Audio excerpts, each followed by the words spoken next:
Hello, hello, everybody. Welcome in. Welcome in. I hope you're all well tonight, that you're enjoying your time. I know things have been, well, in some ways, for a lot of folks, anything but enjoyable recently. I've been hearing from a lot of friends lately who've been going through some hard times, and I know life hasn't exactly been all roses for me either. But I'm glad to be back on a Monday night with hopefully something that can bring you a little peace and a little reminder that, well, times are always hard in some way or another, and realistically, they probably always will be. Humanity has faced struggle and strife throughout the ages, and in some ways, we are immensely blessed. Of course, that's not to say that we don't face struggle. I'm not naive. I know that people go through their own trials and tribulations throughout life. I just I try to stay humble and I try to stay grateful for what I do have, even when facing down the hardest of my life. I grew up not really understanding that a lot. I feel like I didn't, at least early on, I didn't really understand what it meant to be grateful for what you had. It has taken me a lot of time, but I've come to learn exactly just how much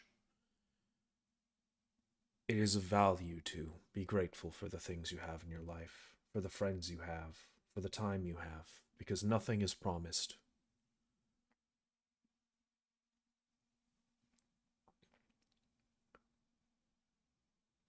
Anyway, sorry to be so somber, but with everything going on lately and with some of the news I've been receiving about my friends, everything that's been going on, I wanted to take a moment and reflect and be thankful for the time I do have with all of you. And I hope that you too can be thankful for the good things in your life, despite all of the challenges and struggles that we may face.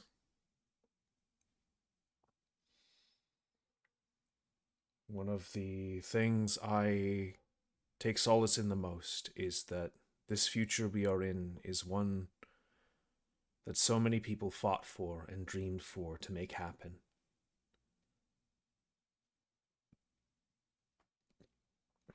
And while it's not perfect, the best way we can honor those people and the sacrifices they made and the choices they made and the struggles they went through is to struggle on as best we can and to do everything we can to dream as big as they did, to dream even bigger if we can, and to be grateful for everything we do have. I do also think that's another thing that I don't think a lot of people talk about.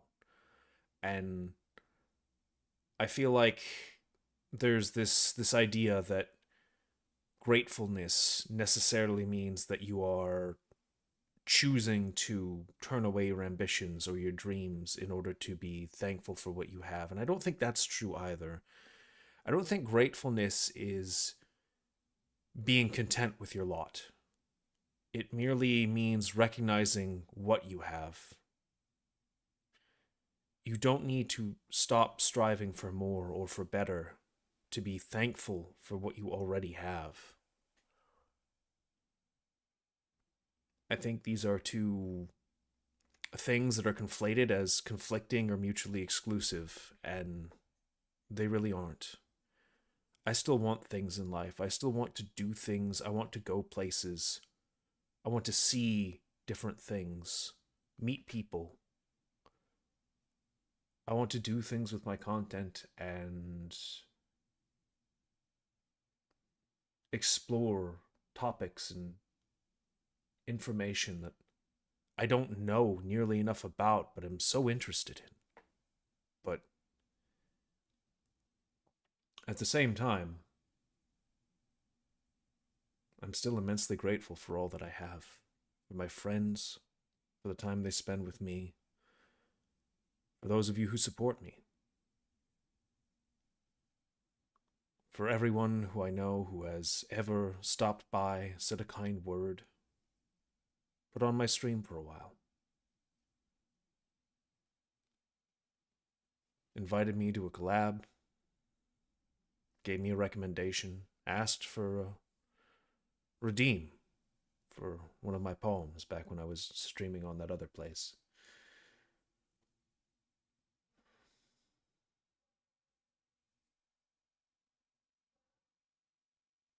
I feel life is too short and too complicated to get tied up in foolishness and I guess greed or a desire to have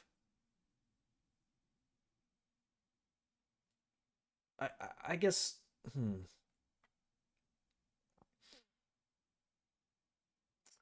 I guess the best way to say it as desire is one side of the scale and gratefulness is another.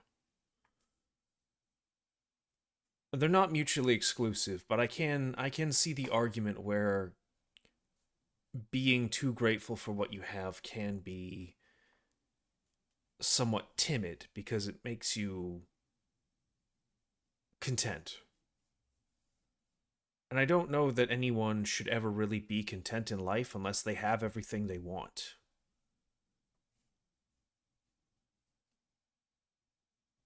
But at the same time, I don't think you should want so much that you can't be happy.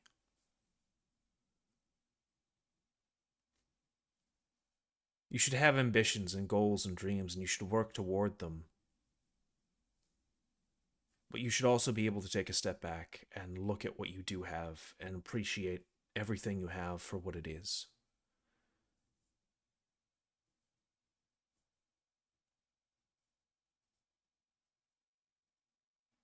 There's something about that sort of sense of Mediterranean moderation, I guess.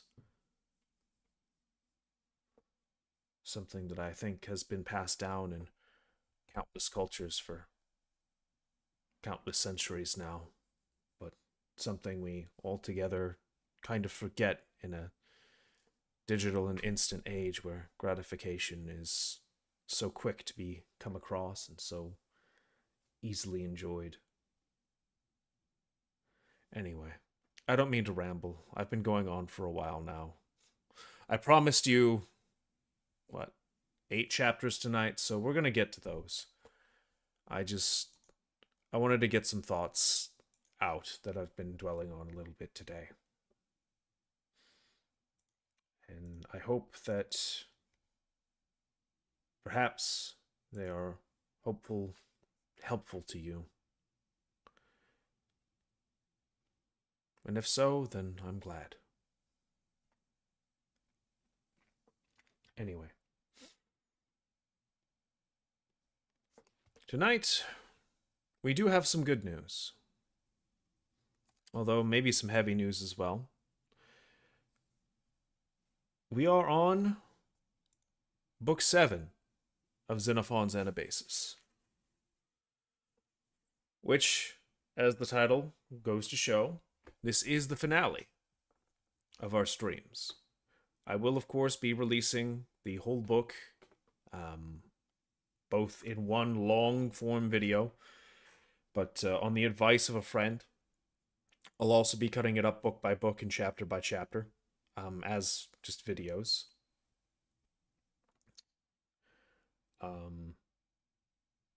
I want to have the single chapter content for those who just want to sort of engage with it bit by bit and just have sort of a little bit of something to chew on um, over time. But I also want to release the single books. Um, the chapter by chapter breakdown should also be coming along with summaries of each chapter, giving a brief explanation of what has occurred. I'm going to try to see if I can't do some visuals with that as well, maybe some maps, sort of plotting the journey along. I'm not sure how I'm going to do that yet. I need to like figure out what I can do to do that exactly. If there's like some sort of map illustration tool I can use, but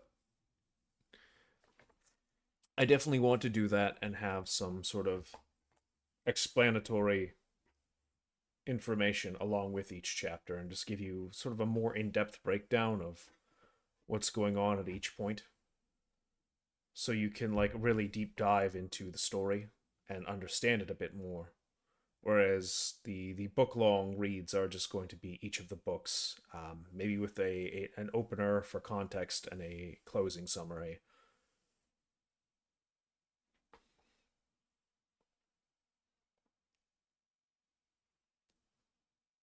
Either way, that's going to be something I'm going to work on. I might have to take a little bit of time away from streaming to do that. We'll see. But it is a project I would like to make happen. I think really the biggest object for me right now is time in order to make it all happen, but it's something I have a great interest in doing, and I'd like to do it for not just Anabasis, but a lot of books. Anabasis works fantastically well for the idea because, of course,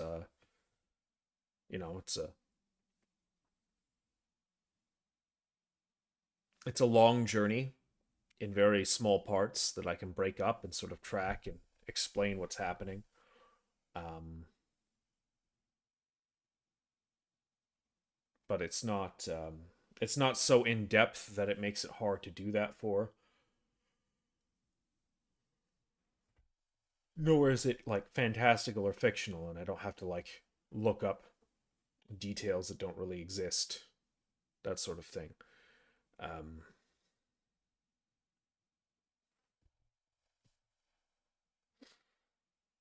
but no, I would like to do that. I'm gonna try to do it, see where it gets me. But like I said, that's for the future. As I've said before, Monday night book streams are probably going to stop being a thing after this week. Oh, excuse me. Until I figure out what I want to read next, and we'll just do something else on Monday nights, like Kingdom Come Deliverance 2 or Elden Ring or something, depending on what my schedule looks like, how busy I am, and who wants to spend time. But at least for the short term, it looks like this may be the last reading stream we have for at least a couple weeks. All that said,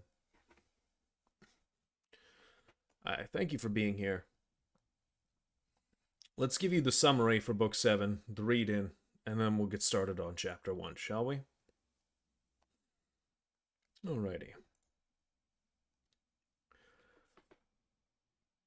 The Anabasis of Xenophon, Book 7.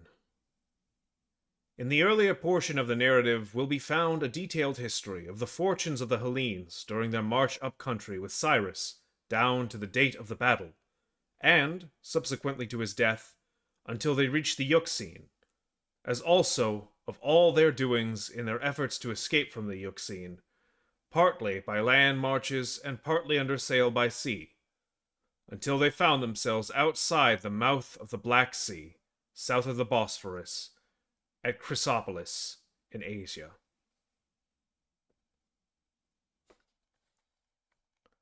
Chapter 1. At this point, Anabasis, who was afraid that the army might undertake a campaign against his satrapy, sent to Anabasis, the Spartan high admiral, who chanced to be in Byzantium, and begged him to convey the army out of Asia, undertaking to comply with his wishes in every respect. Anabasis accordingly sent to summon the generals and officers to Byzantium, and promised that the soldiers should not lack pay for service, if they crossed the strait. The officers said that they would deliberate and return an answer. Xenophon individually informed them that he was about to quit the army at once, and was only anxious to set sail. Anabasis pressed him not to be in so great a hurry. "Cross over with the rest," he said, "and then it will be time enough to think about quitting the army." This the other undertook to do. Now Saothes the Thracian sent Medosades and begged Xenophon to use his influence to get the army across. "Tell Xenophon, if he will do his best for me in this matter, he will not regret it." Xenophon answered, "The army is in any case going to cross, so that, as far as that is concerned, Saothes is under no obligation to me or to anyone else. But as soon as it is once across, I personally shall be quit of it. Let Saothes, therefore, as far as he may deem consistent with prudence, apply to those who are going to remain and will have a voice in affairs." After this, the whole body of troops crossed to Byzantium. But Anabasis, instead of proceeding to give pay, made proclamation that the soldiers were to take up their arms and baggage and go forth, as if all he wished were to ascertain their numbers and bid them Godspeed at the same moment. The soldiers were not well pleased at that, because they had no money to furnish themselves with provisions for the march, and they sluggishly set about getting their baggage together. Xenophon, meanwhile, being on terms of intimacy with the governor Cleander, came to pay his host a final visit, and bid him adieu, being on the point of setting sail. But the other protested. "Do not do so, or else," said he, "you will be blamed. For even now certain people are disposed to hold you to account because the army is so slow in getting under way." The other answered, "Nay, I am not to blame for that. It is the men themselves who are in want of provisions. That is why they are out of heart at their exodus." "All the same," he replied, "I advise you to go out, as if you intend to march with them, and when you are well outside, it will be time enough to take yourself off." "Well then," said Xenophon, "we will go and arrange all this with Anabasis." They went and stated the case to the admiral, who insisted that they must do as he had said, and march out, bag and baggage, by the quickest road. And as an appendix to the former edict, he added, Anyone absenting himself from the review and the muster will have himself to blame for the consequences." This was peremptory. This was peremptory. So out marched the generals first, and then the rest. And now, with the exception of here a man and there, they were all outside. It was a clean sweep. And Edionicus stood posted near the gates, ready to close them, as soon as the men were fairly out, and to thrust in the bolt-pin. Then Anabasis summoned the generals and captains, and addressed them. "Provisions you had better get from the Thracian villages. You will find plenty of barley, wheat, and other necessaries in them. And when you have got them, off with you to the Chersonese.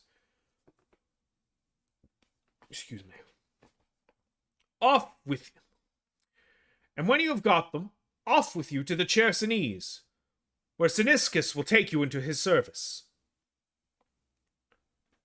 Some of the soldiers overheard what was said, or possibly one of the officers was the medium of communication. However it was, the news was handed on to the army. As to the generals, their immediate concern was to try and gain some information as to Saothes. Was he hostile or friendly? Also, Would they have to march through the sacred mountain, or round about through the middle of Thrace?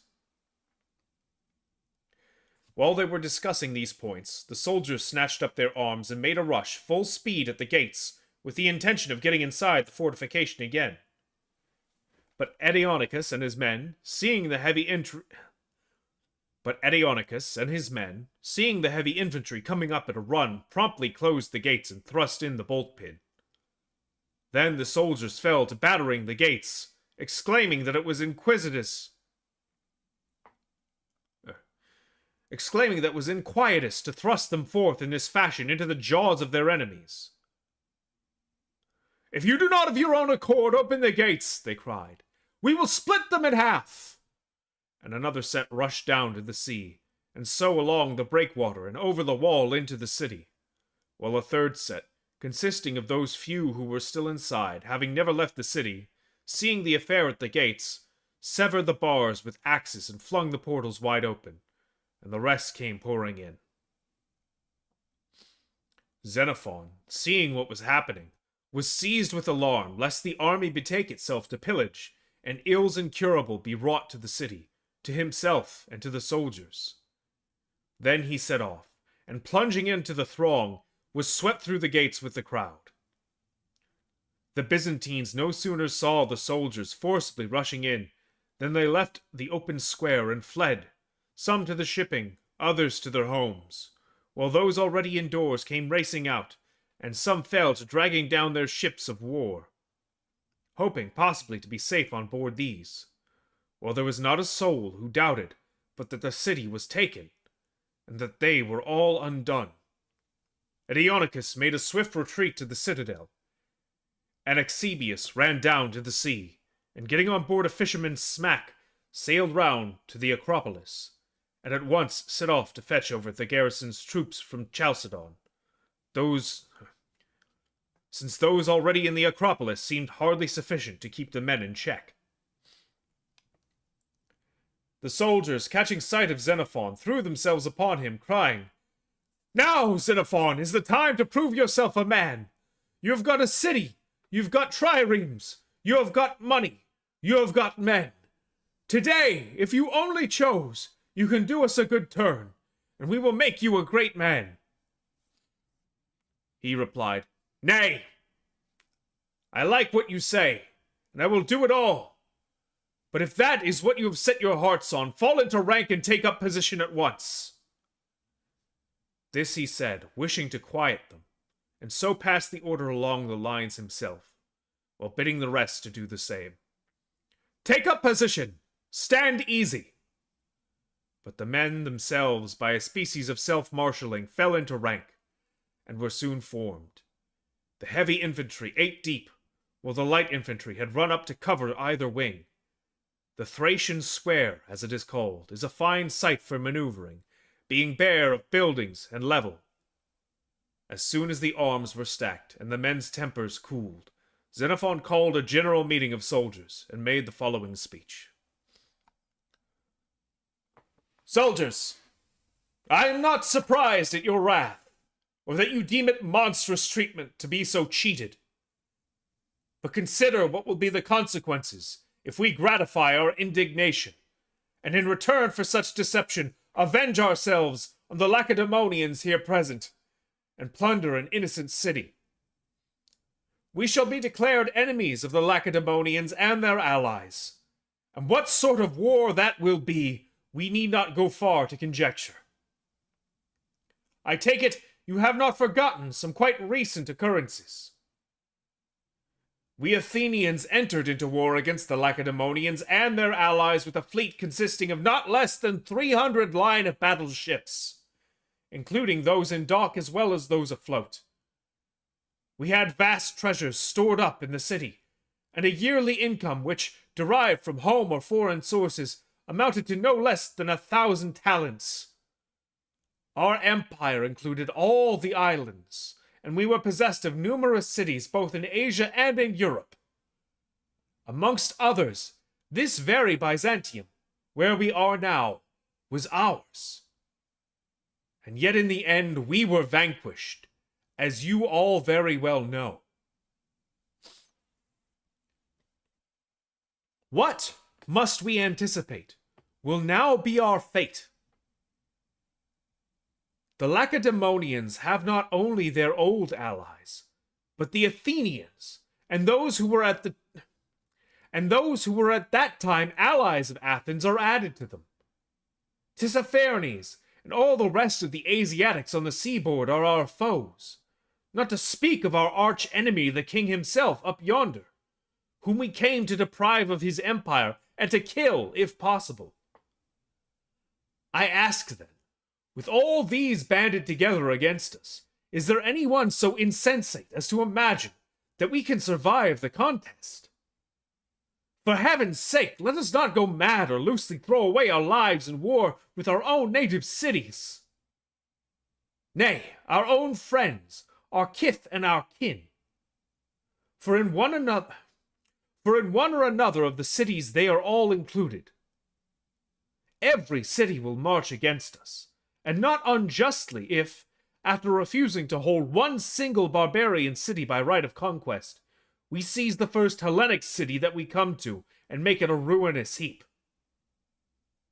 For my part, my prayer is that before I see such things wrought by you, I, at any rate, may lie 10,000 fathoms underground. My counsel to you, as Hellenes, is to try and obtain your just rights, through obedience to those who stand at the head of Hellas.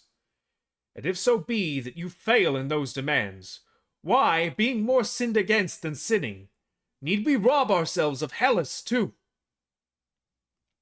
At present, I propose that we should send to Anabasis and tell him that we have made an entrance into the city, not meditating violence, but merely to discover if he and his will show us any good. For if so, it is well. But if otherwise, at least we will let him see that he does not shut the door upon us as dupes and fools. We know the meaning of discipline. We turn our backs and go. This resolution was passed, and they sent Hieronymus and Elean with two others, Eurylochus an Arcadian, and Philesius an Achaean, to deliver the message. So these set off on their errand. But while the soldiers were still seated in conclave, Quiridatus of Thebes arrived. He was a Theban, not in exile, but with a taste for generalship, who made it his business to see if any city or nation were in need of his services. Thus, on the present occasion, he presented himself, and begged to state that he was ready to put himself at their head, and lead them into the delta of Thrace, as it is called, where they would find themselves in a land of plenty. But until they got there, he would provide them with meat and drink enough to spare.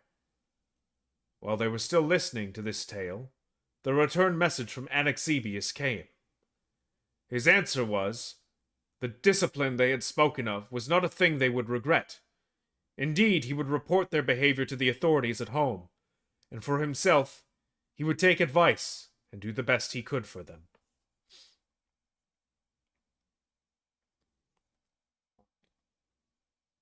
Thereupon the soldiers accepted Quiridatus as their general, and retired without the walls.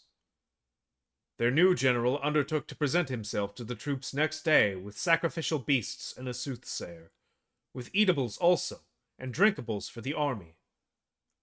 Now, as soon as they were gone out, Anabasis closed the gates and issued a proclamation to the effect that any of the soldiers caught inside should be knocked down to the hammer and sold at once.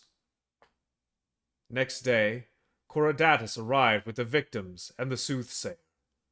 A string of 20 bearers bearing barley meal followed at his heels, succeeded by other 20 carrying wine, and 3 laden with a supply of olives, and 2 others carrying, the one about as much garlic as a single man could lift, and the other a similar load of onions. These various supplies he set down, apparently for distribution, and began to sacrifice. Now, Xenophon sent to Cleander, begging him to arrange matters so that he might be allowed to enter the walls, with a view to starting from Byzantium on his homeward voyage. Cleander came, and this is what he said. I have come, but I was barely able to arrange what you want. And Eusebius insisted it was not convenient that Xenophon should be inside while the soldiers are close to the walls without. The Byzantines at 6s and 7s, moreover, and no love lost between the one party of them and the other. Still, he ended by bidding you to come inside, if you were really minded to leave the town by sea with himself. Accordingly, Xenophon bade the soldiers goodbye, and returned with Cleander within the walls. To return to Coritatus, the first day he failed to get favorable signs at the sacrifice, and never a dole of rations did he make to the soldiers.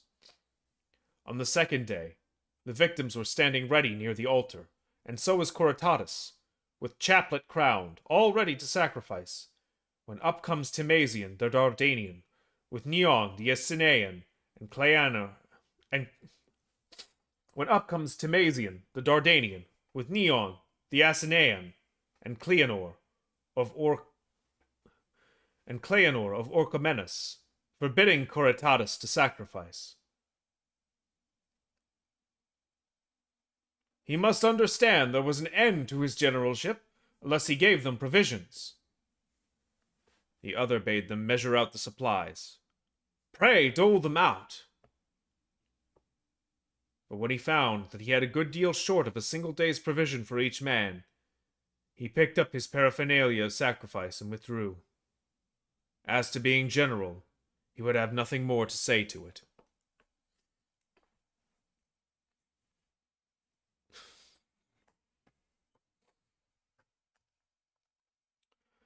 Well, that was a bit of a mess. But I mean, what in this story hasn't been?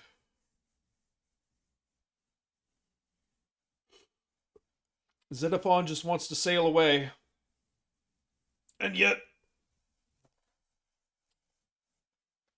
everyone insists he leads the army out to keep the army calm and pacified, because they know nothing else will do it.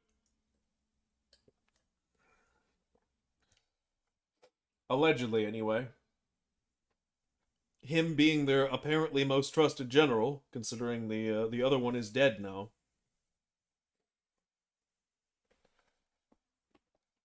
And him just having had enough.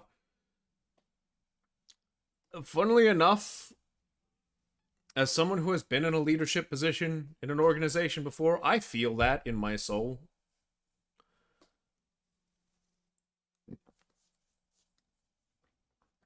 For anyone who hasn't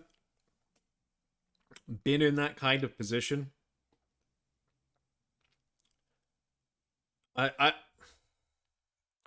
here's the thing. I understand that, you know, it sucks working under people sometimes. I get that. I work a corporate job. I've worked several corporate jobs. I've also worked several jobs in the service industry, shall we say. I mean, technically right now my job is a corporate job in the service industry, so I'm double dipping, but I mean, I've worked, you know, menial labor as well. Like, I've done fast food. I've been a janitor. I've done a variety of things with my life over the years. And having been someone who's been in a leadership position before. Oh, sorry. Alarm. As I was saying, as someone who's been in a leadership position before, as much as it sucks to be stuck under someone and, like, forced to follow rules, it sucks so much more to be in the leadership position and deal with people who, like, don't understand why the rules are there, who aren't willing to listen, and who get out of hand in trying to basically to backstab you, to betray you, to double cross you, to try and take a leadership position from you. Because those kinds of people are very much out there. And it, like,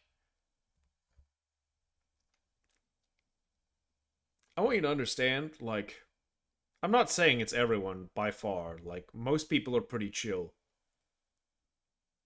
But the moment you introduce a power structure, the kinds of people who crave power will come for what you have.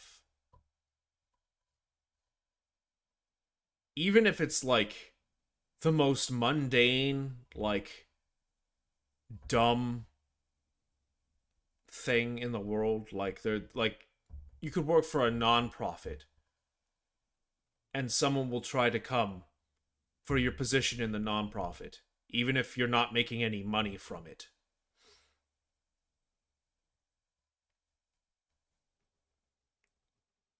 Just because they don't like the either they don't like the idea of being like given something to do or told what to do in the event that like you're trying to arrange a structure and asking for volunteers to take part in something, or they just disagree entirely with authority in general. And I mean, it's again, it's not like it's everybody, but you do meet those kinds of people. And the moment you have to deal with those kinds of people, it just immediately makes it feel not worth it at all. Especially if you're not getting paid for it. Like, if there is no benefit from taking up the mantle, it is the most frustrating, most soul draining thing to be trying to organize something and then to have it turn around on you and have people say, well, fuck you, actually. We don't like what you're doing.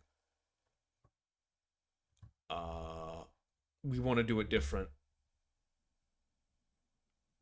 but we're also not going to do anything. We want you to do it our way.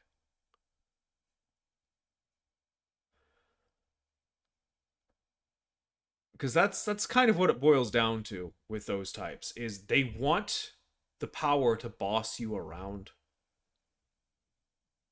but they don't actually want to do the work. And there are so many people. Again, not everyone, and maybe not even a majority, like or a plurality even. Um, but there's so many more than you think they are.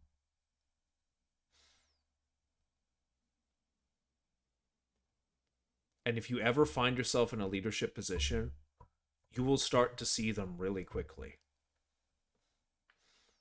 And it's unfortunate. It really is. I'm sure there will be some wise guy out there who's like, oh, well, how do you know you're not just a bad leader? I'm not saying I'm not. I could be. I'm not going to pretend I'm the most charismatic person ever. I'm not going to pretend that I understand people fantastically. Um, I'm a very analytic person. I'm not a very much a people person at the end of the day, which is kind of ironic considering the hobby I've gotten myself into, I suppose. But um, that is what it is at the end of the day. But even that said, even with all that being the case, it is because I'm an analytical sorry, let me try that again. Because I'm an analytical person that I notice these things. I notice the behaviors. I notice the way that people act, the patterns, and how they choose to do things and the sort of things that motivate them. And all like I'm not a mind reader. I can't like look into their heads and see exactly what they're thinking. But from what you can discover from their motives and their actions, like it becomes very clear over time what someone wants from you, what someone expects from you. The more you spend time around them, the more you discuss with them, and the more that your position in the power structure becomes a problem. It's at the end of the day, it's really just human jealousy, I think. But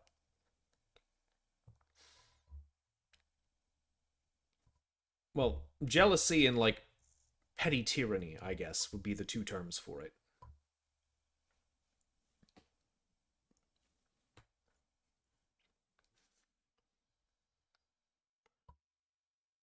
And all of this to say, from Xenophon's point of view, I get him not wanting to be the general anymore. Like, this is, for as propagandistic as this book can be at times, I really get it. Because if you've ever been in control of anything for a long enough time, and you don't have the right people around you, especially if there's a lot of people around you, it is hell.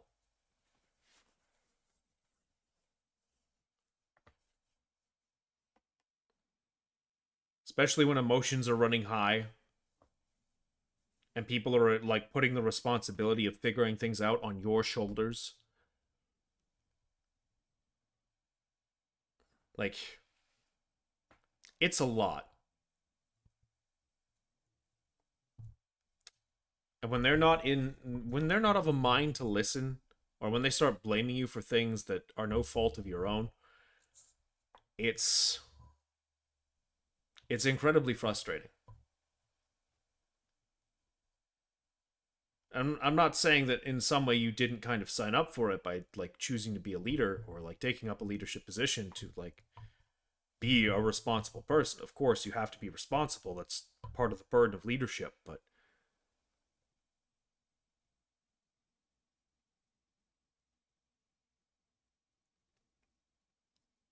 once you do take up leadership, you would be surprised how many people will try and shift all of the blame for any of the ills that befall them to your shoes, as though everything that happens to them is your fault. The amount that people are willing to scapegoat is, I think, a thing that people don't really talk about.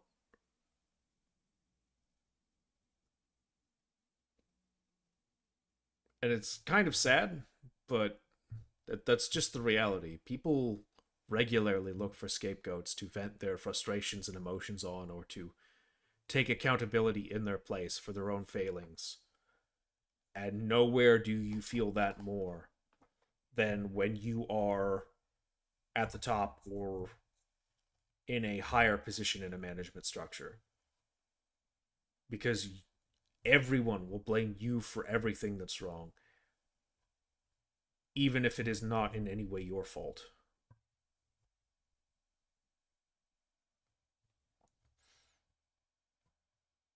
Not to say that, leadership can't make mistakes, can't be responsible for problems, can't be part of the problem. I get that.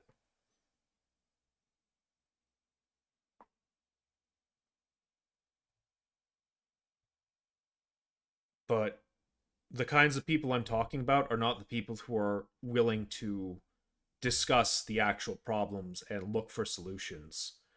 They are the kind of people who complain that, they have to be at work on time, or that they have to, like, they're expected to make some kind of effort on the project instead of just sitting there and collecting a paycheck kind of thing.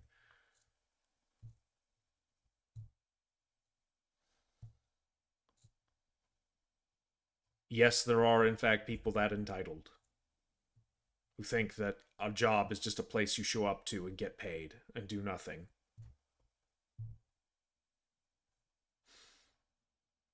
Anyway, neither here nor there. At the end of the day,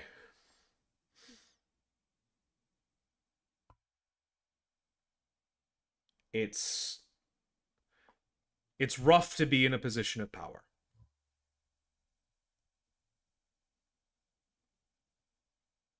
And I can certainly feel for Xenophon having enough of it.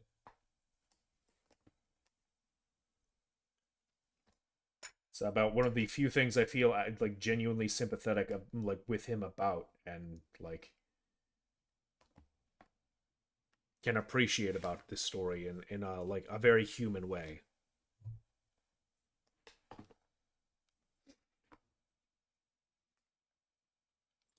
But we still have several more chapters tonight. So I should stop rambling about management and get on with it.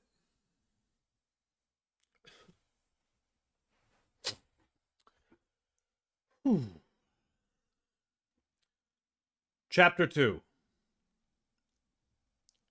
Now these 5 were left: Neon the Asinaean, Phryniscus the Achaean, Philesius the Achaean, Xanthocles the Achaean, Timasian the Dardanian, at the head of the army, and they pushed on to some villages of the Thracians facing Byzantium, and were encamped.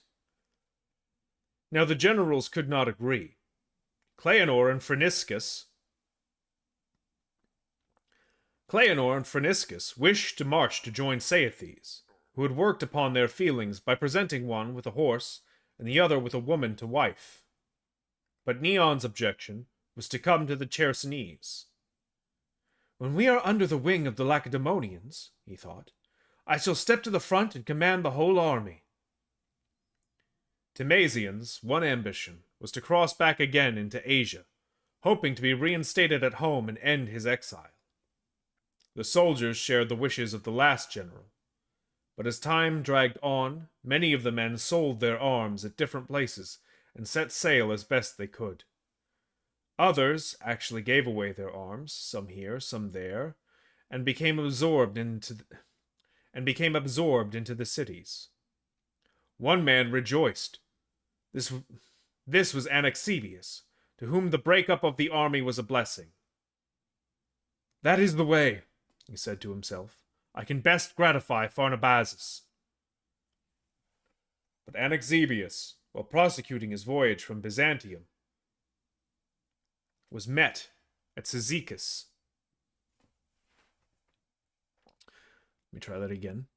But Anabasis, while prosecuting his voyage from Byzantium, was met at Cyzicus by Aristarchus, the new governor, who was to succeed Cleander at Byzantium. And report said that a new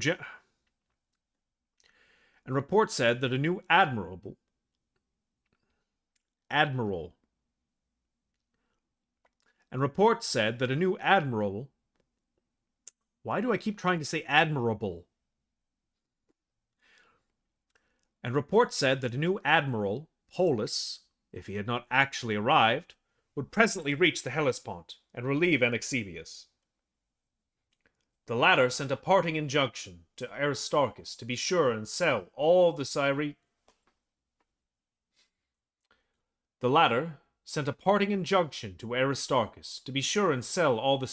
soldiers he could lay hands on still lingering in Byzantium, for Cleander had not sold a single man of them.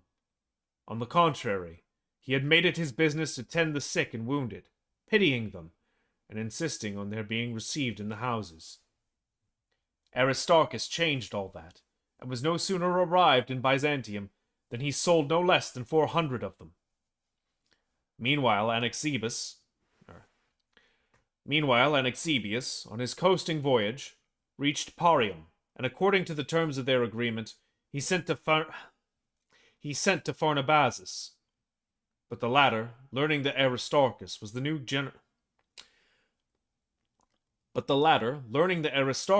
new governor at Byzantium, and that Anabasis had ceased to be admiral, turned upon him a cold shoulder, and set out concocting the same measures concerning the Syrian army with Aristarchus, as he had lately been at work upon with Anabasis.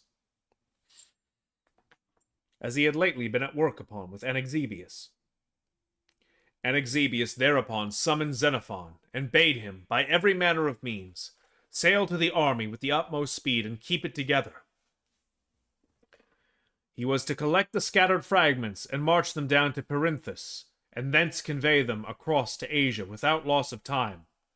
And herewith he put a 30-oared galley at his service. My stomach. And herewith he put a 30-oared galley at his service, and gave him a letter of authority and an officer to accompany him, with an order to the Perinthians to escort Xenophon without delay on horseback to the army. So it was that Xenophon sailed across and eventually reached the army. The soldiers gave him a joyous welcome, and would have been only too glad to cross from Thrace into Asia under his leadership. But Saethes, hearing that Xenophon had arrived, sent Metacides again by sea to meet him, and begged him to bring the army to him. And whatever he thought would make his speech persuasive, he was ready to promise him.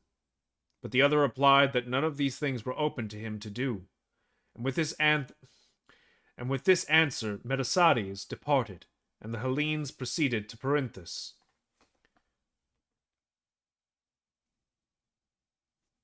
Here on arrival, Neon withdrew his troops and encamped apart, having about 800 men, while the remainder of the army lay in one place under the walls of Perinthus. After this, Xenophon set himself to find vessels, so as to lose no time in crossing. But in the interval, Aristarchus, the governor from Byzantium, arrived with a couple of warships, being moved to do so by Pharnabazus. Excuse me.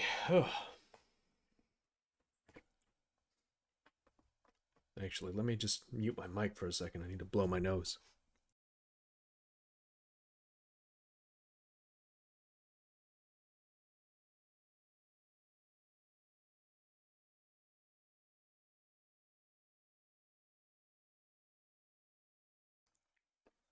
Oh, sorry about that. Allergy season and all. To make doubly sure, he first forbade the skippers and shipmasters to carry the troops across, and then he visited the camp and informed the soldiers that their passage into Asia was forbidden.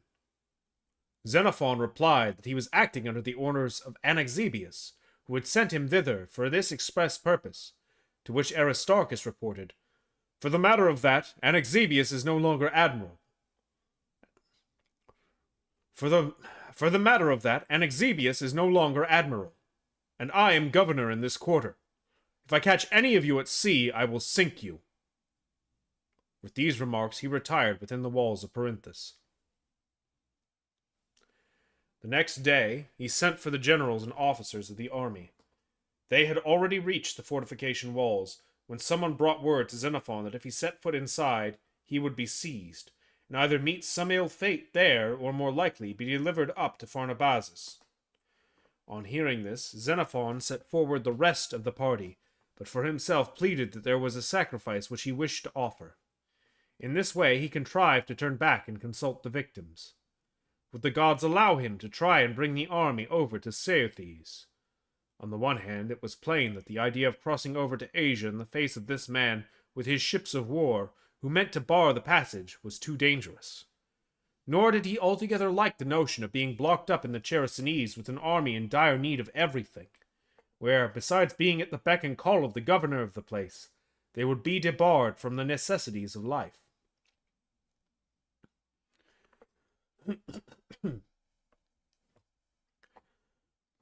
While Xenophon was thus employed, the generals and officers came back with a message from Aristarchus, who had told them they might retire for the present, but in the afternoon he would expect them.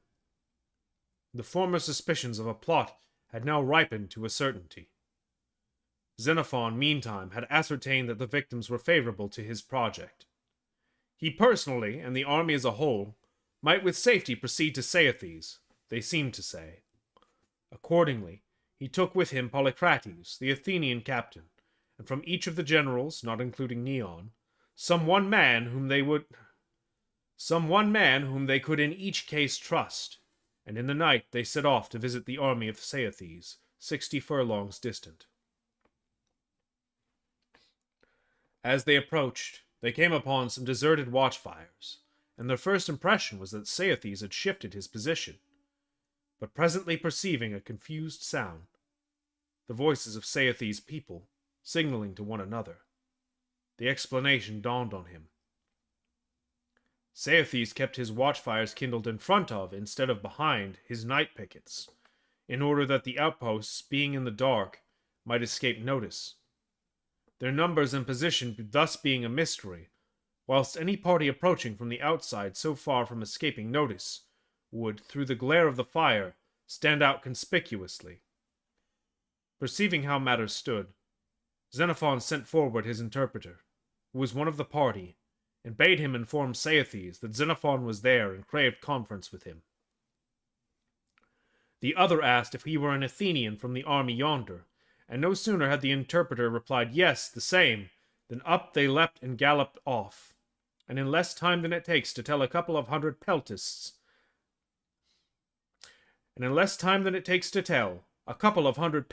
had come up who seized and carried off Xenophon, and those with him, and brought him to Saethes. The latter was in a tower right well guarded, and there were horses round it in a circle, standing already bitted and bridled, for his alarm was so great that he gave his horses their provender during the day, and during the nights he kept watch and ward with the brutes thus bitted and bridled. It was stated in explanation that in old days an ancestor of his, named Terris, had been in this very country with a large army, several of whom he had lost at the hands of the native inhabitants, besides being robbed of his baggage train. The inhabitants of the country are Athenians, and they are reputed to be the inhabitants of the country are Athenians, and they are reported to be the inhabitants of the country are Athenians, and they are reputed to be far the most warlike set of fighters, especially at night. When they drew near, Saethes bade Xenophon enter, and bring with him any two he might choose. As soon as they were inside, they first greeted one another warmly, and then, according to the Thracian custom, pledged themselves in bowls of wine. There was further present at the elbow of Saethes Medosades, who on all occasions acted as his ambassador-in-chief. Xenophon took the initiative and spoke as follows. "You have sent me, Saethes, once and again.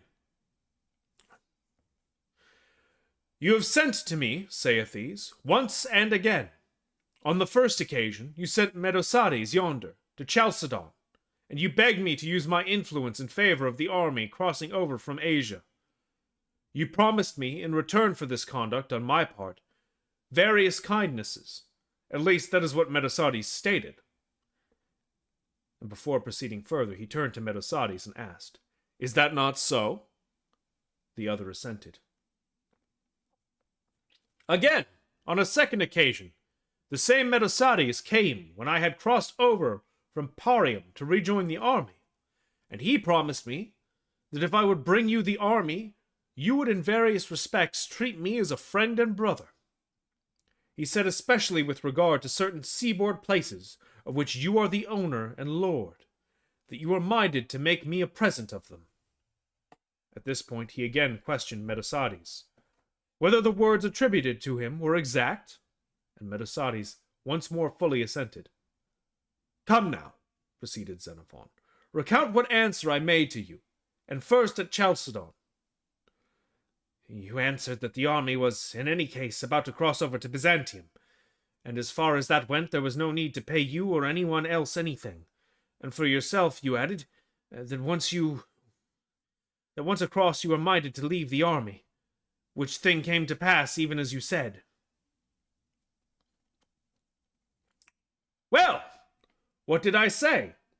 he asked, "at your next visit, when you came to me in Celebria?"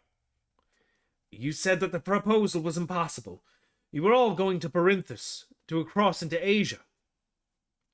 "Good," said Xenophon.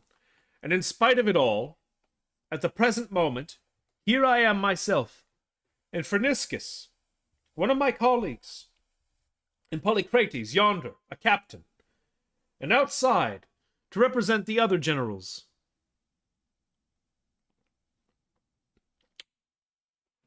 Sorry, excuse me.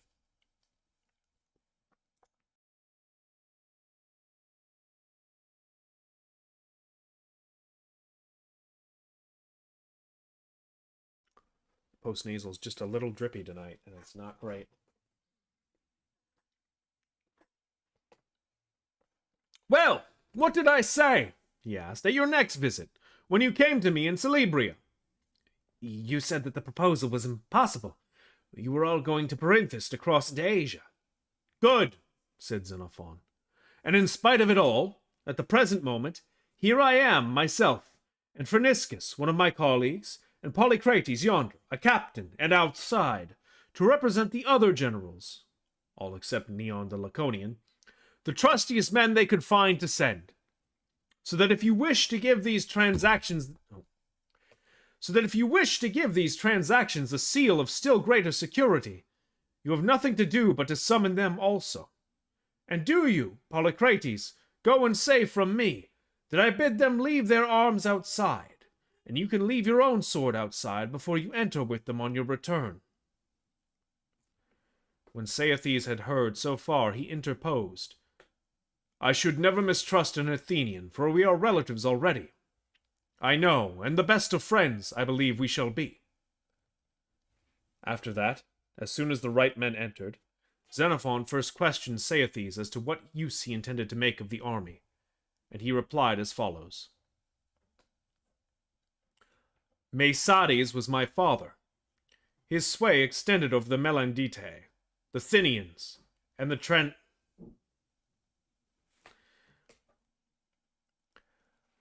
Mesades was my father. His sway extended over the Melanditae, the Thynians, and the Tranipsi. Let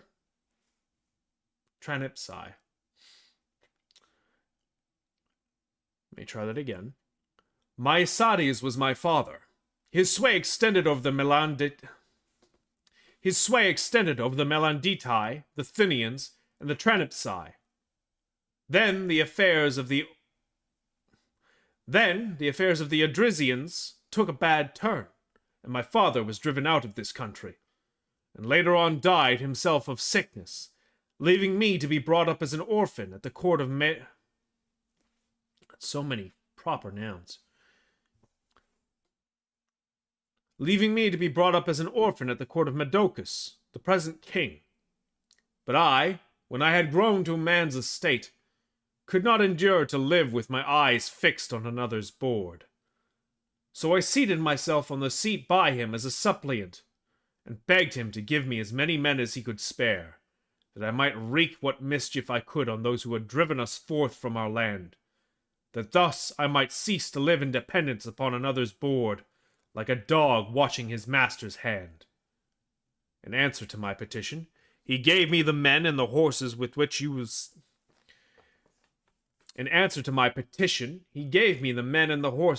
see at break of day. And nowadays I live with these, pillaging my own ancestral land. But if you would join me, I think with the help of heaven, we might easily recover my empire. That is what I want of you. Well then, said Xenophon, supposing we came, what should you be able to give us? The soldiers, the officers, and the generals. Tell us that these witnesses may report your answer. And he promised to give to the common soldiers a Cyzicene, to a captain twice as much, and to a general 4 times as much, with as much land as ever they like, some yoke of oxen, and a fortified place upon the seaboard. But now supposing, said Xenophon, we fail of success, in spite of our endeavors. Suppose any intimidation on the part of the Lacedaemonians should arise. Will you receive into your country any of us who may seek to find a refuge with you? He answered, Nay, not only so, but I shall look upon you as my brothers, entitled to share my seat, and the joint possessors of all the wealth which we may be able to acquire. And to you yourself, O Xenophon, I will give my daughter, and if you have a daughter, I will buy her in Thracian fashion, and I will give you Byzanth as a dwelling place, which is the fairest of all my possessions on the And I will give you Byzanth as a dwelling place, which is the fairest of all my possessions on the seaboard.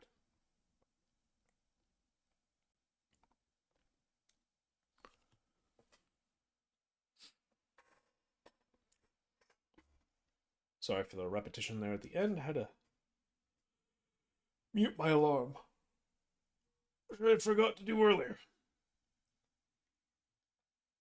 But damn, Plans for war. I wonder how that will go.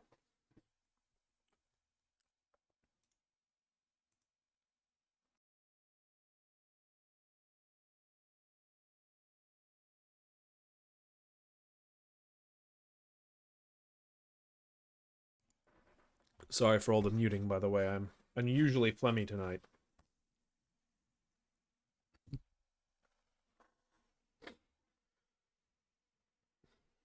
I might have to start getting some allergy medications if this keeps up. Which I haven't had to do in several years, but...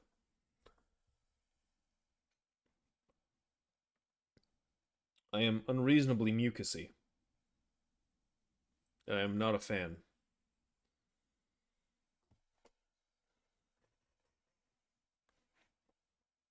In fact, I may go let me try that again. I may go grab another glass of water. It might be helpful. Ugh.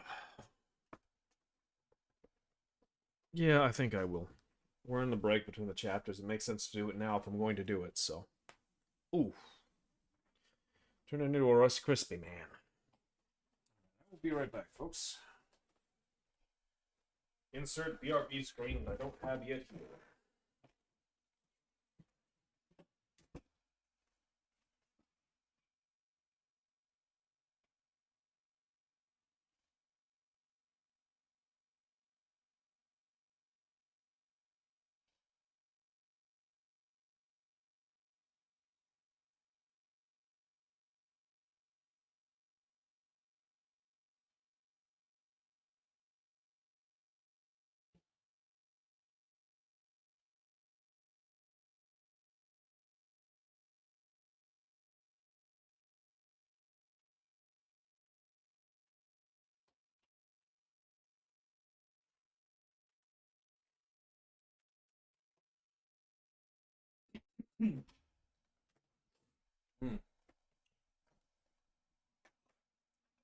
Sweet hydration.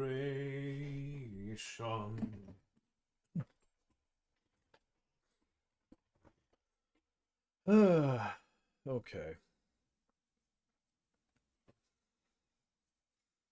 Well, and thus here we are. But yes, you know, interesting to see that the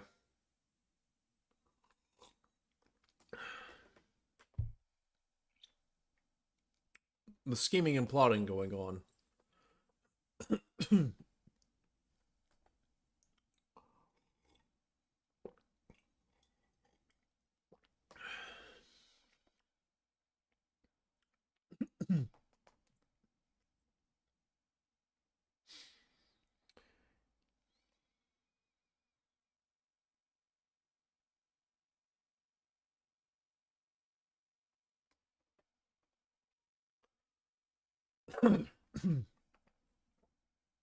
Yeah.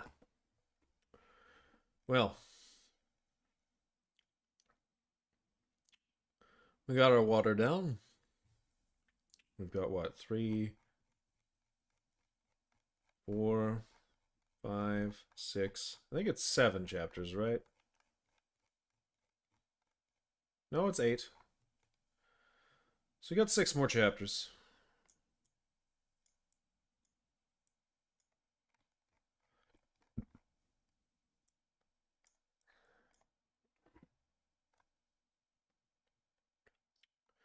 Alrighty. Well, I'll spare you the long lecture this time and just get right into chapter 3.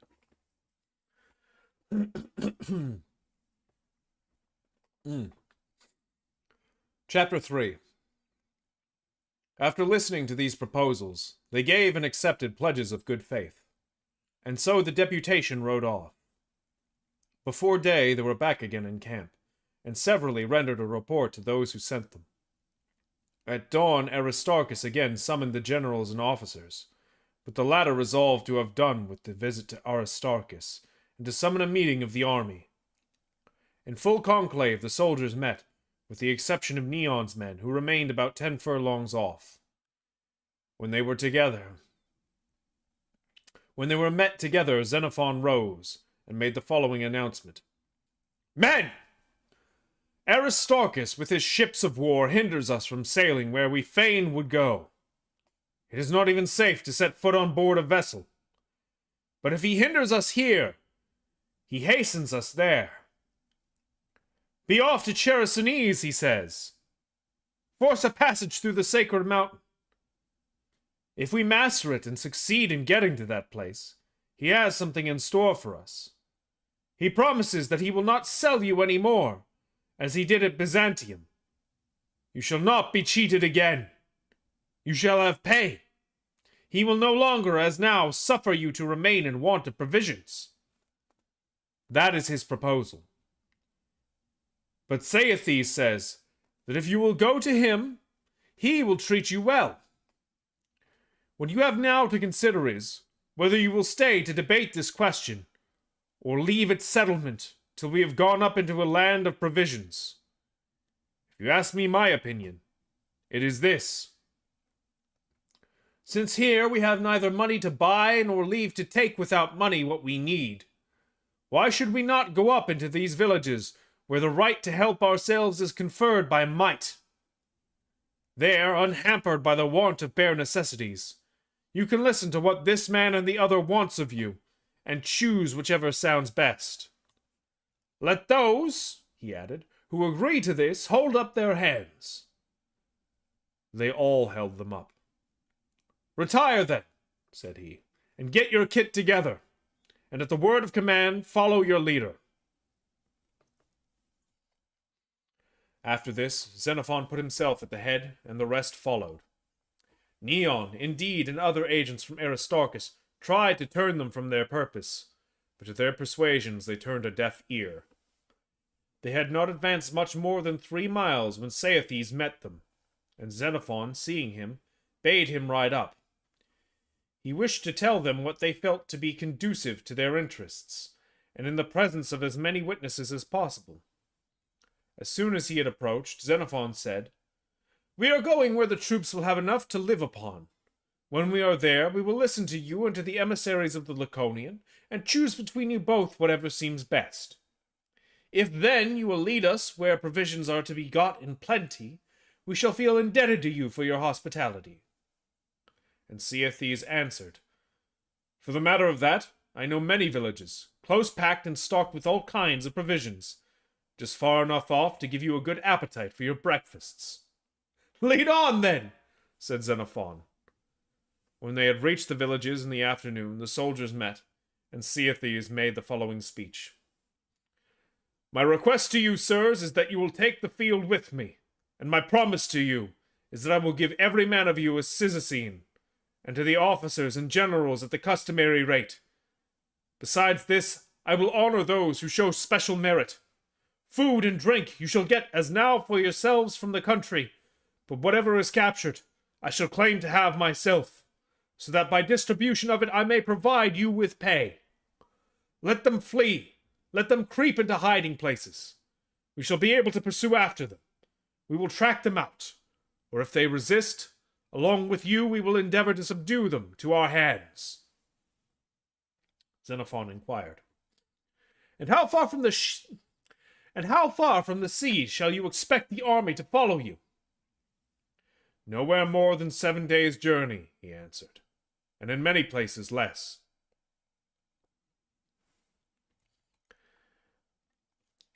After this, permission was given for all who wished to speak, and many spoke, but ever to one and the same tune.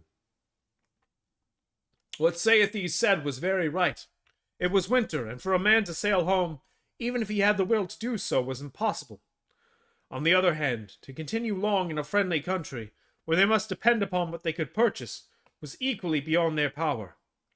If they were to wear away time and support life in a hostile country, it was safer to do so with Saethes than by themselves, not to speak of all these good things. But if they were going to get pay into the bargain, then that indeed was a godsend. To complete the proceedings, Xenophon said, If anyone opposes the measure, let him state his views.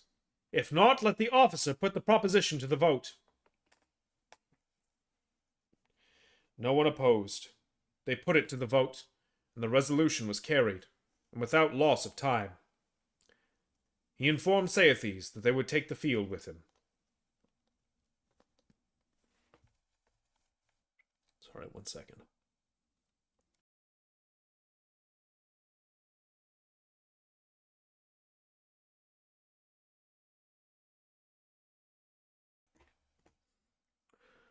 After this, the troops messed in their separate divisions.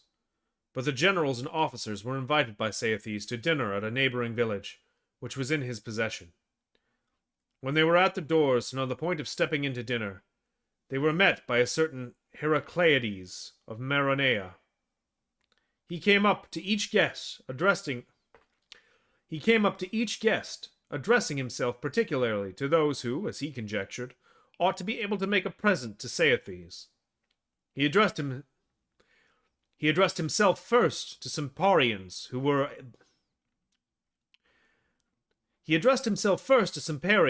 there to arrange a friendship with Maodicus.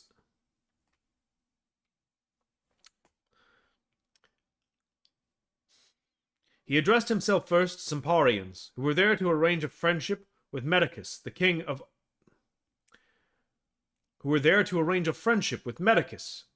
the Odrysians, and were bearers of presents to the king and to his wife. Heracleides reminded them, Medicus is up country 12 days' journey from the sea. But Saethes, now that he has got this army, will be lord on the sea coast. As your neighbor, then, he is the man to do you good or do you ill. If you are wise, you will give him whatever he asks of you. On the whole, it will be laid out at better interest than if you have it.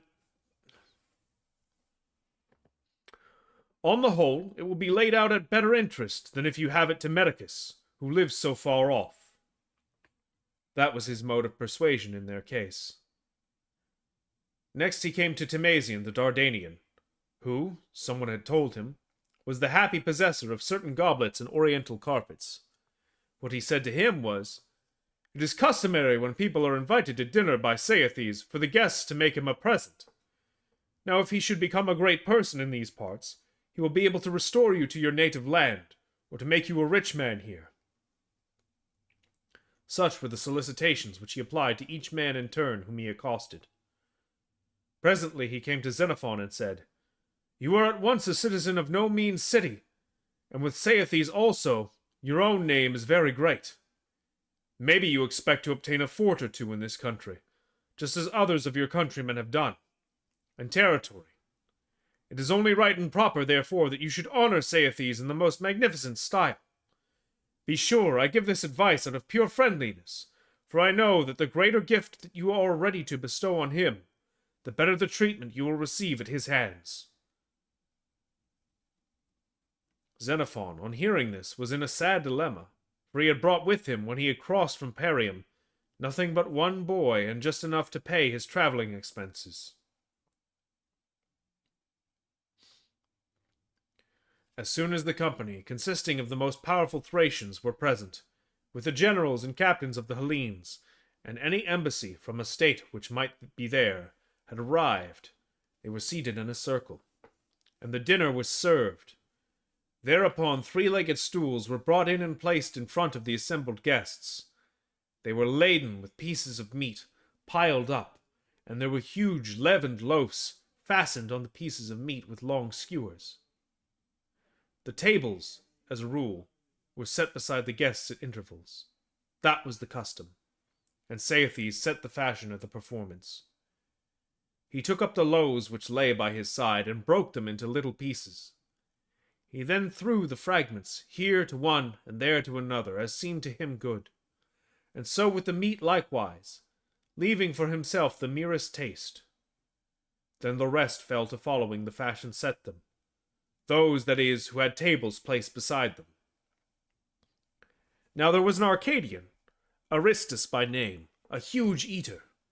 He soon got tired of throwing the pieces about, and seized a good 3/4 loaf in his 2 hands, and placed some pieces of meat upon his knees, and proceeded to discuss his dinner. Then beakers of wine were brought round, and everyone partook in turn. But when the cupbearer came to Aristus, and handed him the bowl, he looked up, and seeing that Xenophon had done eating, "Give it him," quoth he. "He is more at leisure. I have something better to do at present." Saethes, hearing a remark, asked the cupbearer what was said, and the cupbearer, who knew how to talk Greek, explained. Then followed a peal of laughter. When the drinking had advanced somewhat, in came a Thracian, with a white horse, who snatched the brimming bowl and said, "Here's a health to thee, O Saethes! Let me present thee with this horse. Mounted on him thou shalt capture whom thou choosest to pursue, or retiring from battle, thou shalt not dread the foe." He was followed by one who brought in a boy, and presented him in a proper style with, "Here's a health to thee, O Saethes!"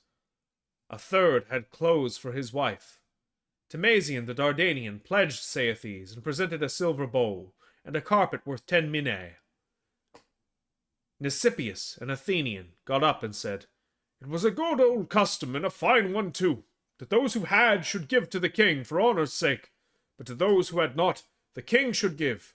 Whereby, my lord," he added, "I too may one day have the wherewithal to give thee gifts and honour." Xenophon the while was racking his brains what he was to do.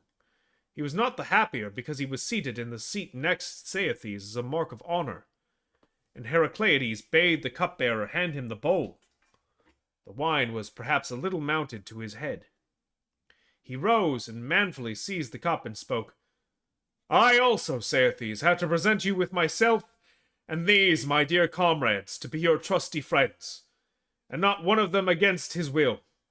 They are more ready, one and all, still more than I, to be your friends. Here they are. They ask nothing from you in return. Rather, they are forward to labor in your..." Sorry, I lost my place. "Rather, they are forward to labor in your behalf.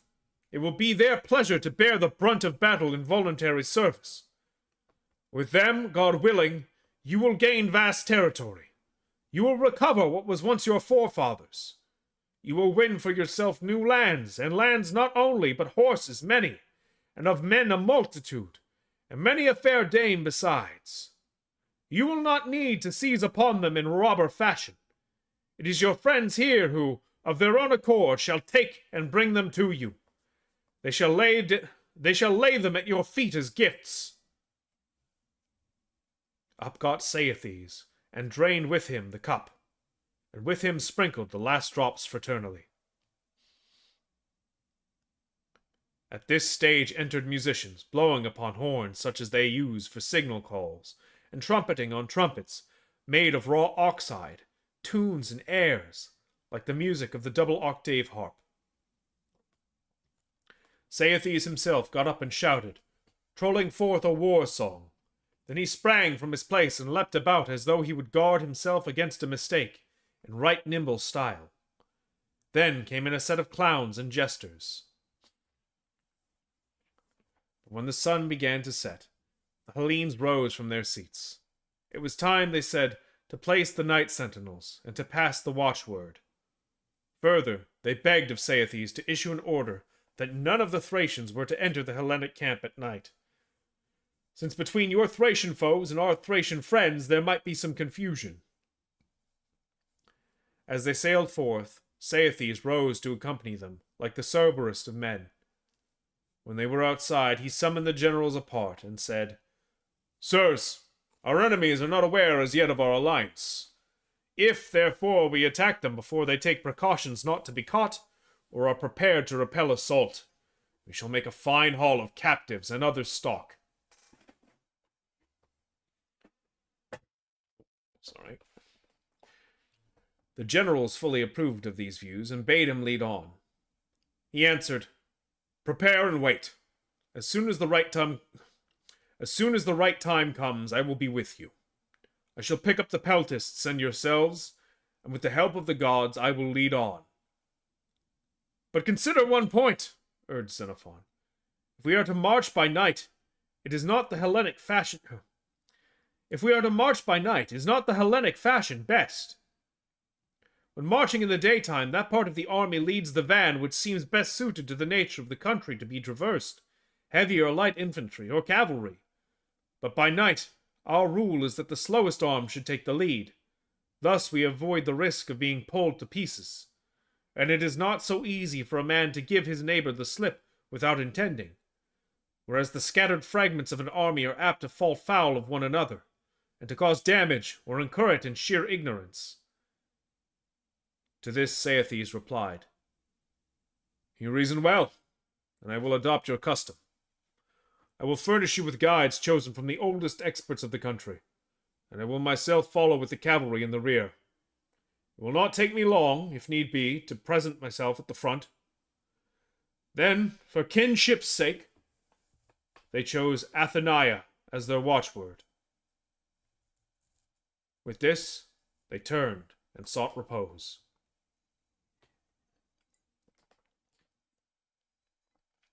It was about midnight when Saethes presented himself with his cavalry troopers armed with corselets, and his light infantry under arms. As soon as he had handed over to them the promised guides, the heavy infantry took the van, followed by the light troops in the center, while the cavalry brought up the rear. At daybreak, Saethes rode up to the front. He complimented them on their method. So often had he himself, while marching by night with a mere handful of men, been separated with his cavalry from his infantry. But now, said he, we find ourselves at dawn of day all happily together, just as we ought to be. Do you wait for me here, he proceeded, and recruit yourselves.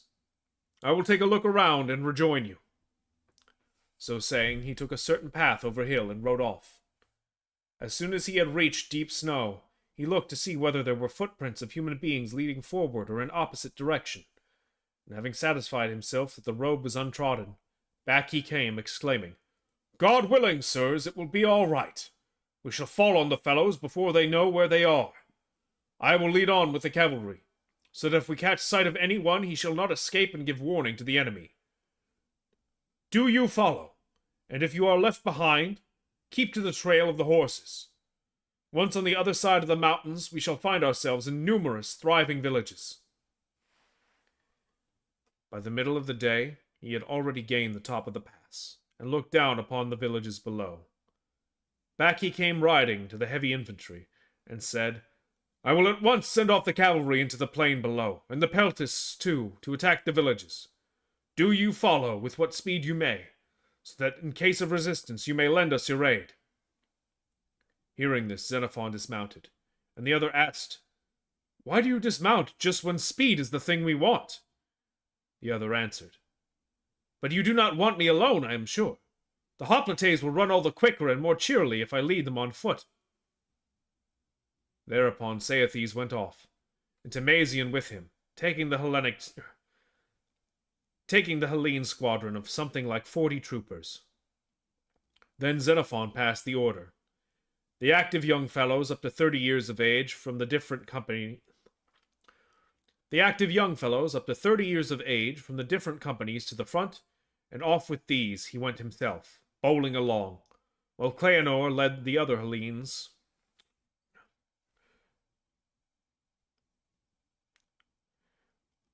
So let me try that again. And off with these he went himself, bowling along, while Cleanor led the other Hellenes. When they had reached the villages, Saethes, with about 30 troopers, rode up, exclaiming, Well, Xenophon, this is just what you said. The fellows are caught, but now look here. My cavalry have gone off unsupported. They are scattered in pursuit, one here, one there, and upon my word I am more than half afraid the enemy will collect somewhere and do them a mischief. Some of us must remain in the villages, for they are swarming with human beings. Well then, said Xenophon, I will seize the heights with the men I have with me, and do you bid Cleanor extend his line along the level beside the villages. When they had done so, they were enclosed. Of captives from the When they had done so, they were enclosed. Of captives for the slave market, 1,000.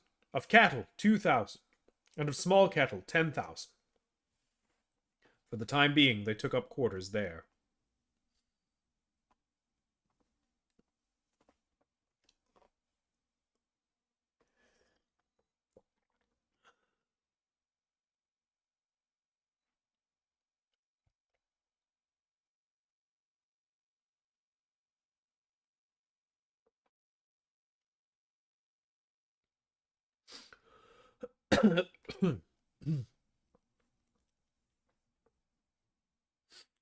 Well,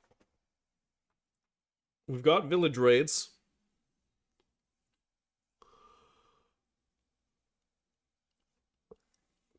And we've got 5 more chapters. I wonder how Xenophon is going to resolve all this.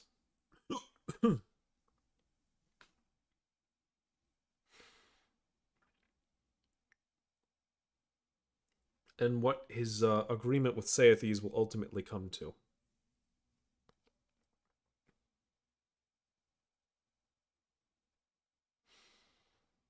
I guess we will see, but I don't know. It seems, I don't want to say questionable, but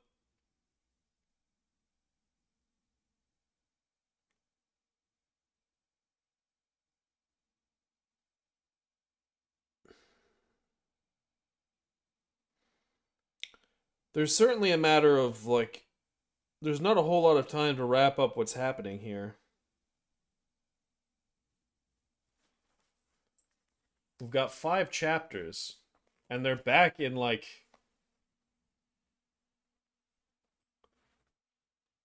they're back in Ionia, which, if memory serves, is like the northwest coast of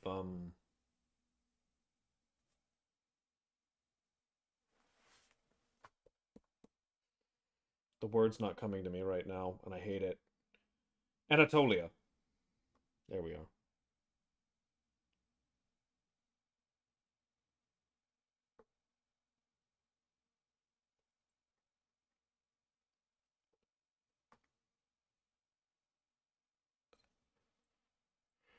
It seems to be quite a strange thing.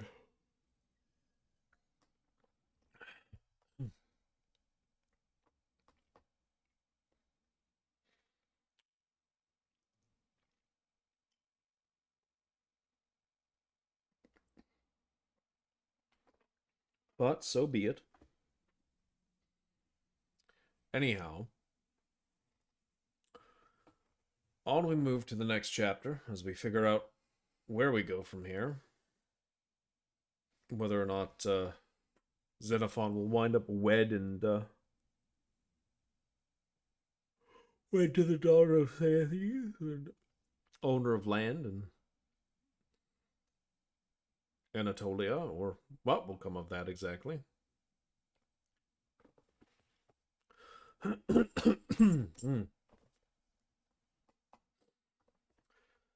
All right. Chapter 4. But the next day, Saethes burnt the villages to the ground. He left not a single house, being minded to inspire terror in the rest of his enemies, and to show them what they also were to expect if they refused obedience. And so he went back again. As to the booty, he sent off Heracleides to Perinthus to dispose of it, with a view to future pay for the soldiers. But for himself, he encamped with the Hellenes in the lowland country of the Thynians, the natives leaving the flats and betaking themselves in flight to the uplands. There was deep snow, and cold so intense that the water brought in for dinner and the wine within the jars froze, and many of the Hellenes had their noses and ears frostbitten. Now they came to understand why the Thracians wear fox-skin caps on their heads and about their ears, and why, on the same principle, they are frocked not only about the chest and bust, but so as to cover the loins and thighs as well, and why on horseback they envelop themselves in long shawls which reach down to the feet, instead of the ordinary short rider's cloak. Saethes sent off some of the prisoners to the hills with a message to say that if they did not come down to their homes and live quietly and obey him, he would burn down their villages and their corn and leave them to perish with hunger. Thereupon down they came, women and children and the older men. The younger men preferred to quarter themselves in the villages on the skirts of the hills. On discovering this, Saethes bade Xenophon take the youngest of the heavy infantry and join him on an expedition. They rose in the night, and by daybreak had reached the villages. But the majority of the inhabitants made good their escape, for the hills were close at hand. Those whom he did catch, Saethes unsparingly shot down. Now there was a certain Olynthian named Episthenes. He was a great lover of boys, and seeing a handsome lad, just in the bloom of youth, and carrying a light shield, about to be slain, he ran up to Xenophon and supplicated him to rescue the fair youth.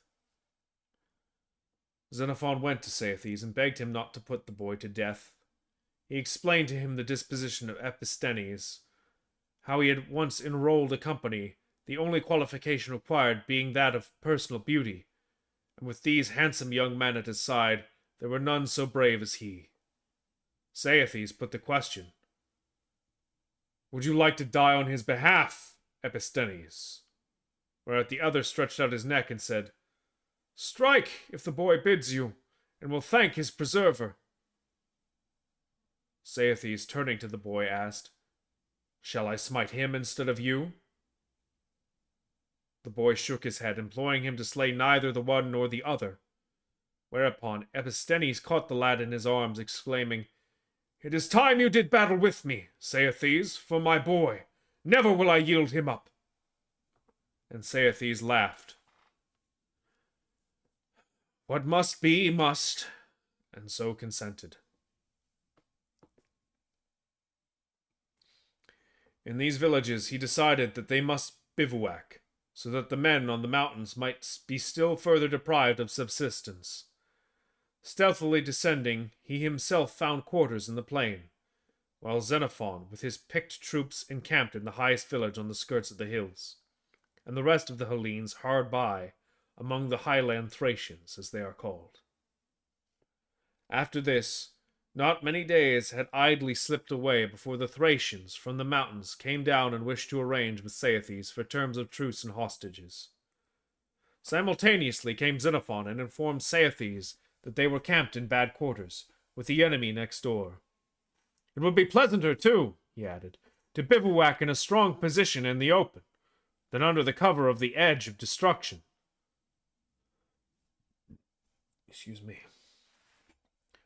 The other bade him take heart and pointed to some of their hostages, as much as to say, "Look there! Parties also from the mountaineers." As much as to say, "Look there!" Parties also from the mountaineers came down and pleaded with Xenophon himself to help arrange a truce for them. This he agreed to do, bidding them to pluck up heart, and assuring them that they would meet with no mischief, if they yielded obedience to Saethes. All their parleying, however, was, as it turned out, merely to get a closer inspection of things. This happened in the day, and in the following night, the Thynians descended from the hill country and made an attack.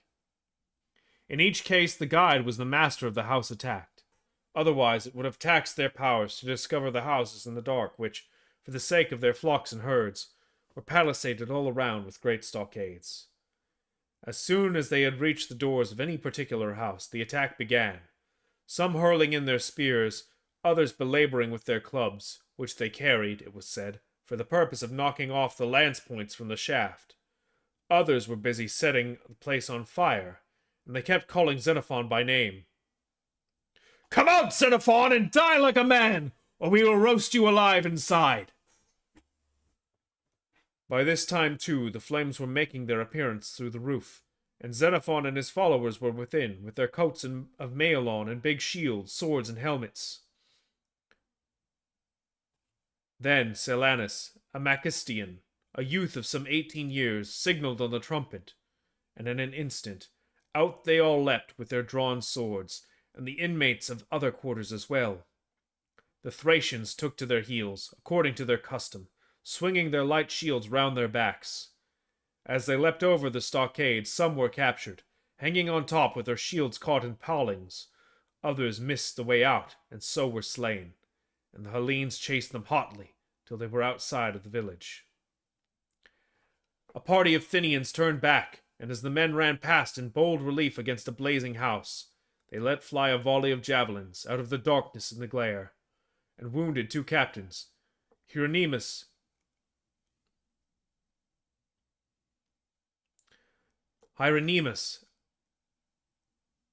why is that N? Hieronymus and Eudoen, and Theogenes, a Locrian. No one was killed. Only the clothes and baggage of some of the men were consumed in the flames. Presently up came Saethes to the rescue with 7 troopers, the first to hand, and his Thracian trumpeter by his side. Seeing that something had happened, he hastened to the rescue, and ever the while his bugler wound his horn, which music added terror to the foe. Arrived at length, he greeted them with outstretched hand, exclaiming, "I thought to find you all dead men!" After that, Xenophon begged him to hand over the hostages to himself, and if so disposed, to join him on an expedition to the hills, or if not, to let him go alone. Accordingly, the next day Saethes delivered up the hostages. They were men already advanced in years, but the pick of the mountaineers, as they themselves gave out. Not merely did Saethes do this, but he came himself, with his force at his back, and by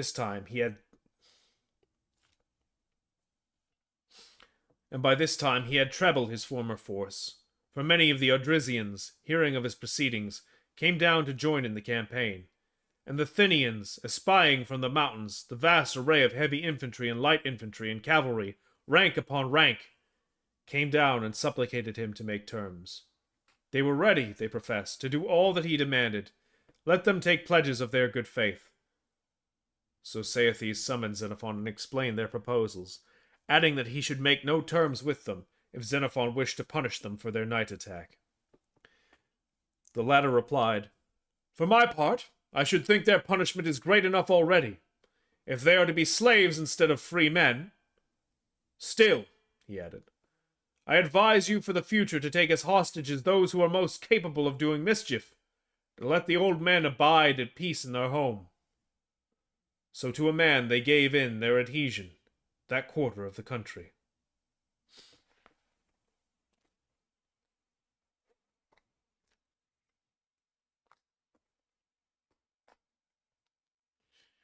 Well, that's resolved, I suppose. The Thynians are dealt with. But what now? What now, Xenophon? Where conquer you next? What of the 10,000?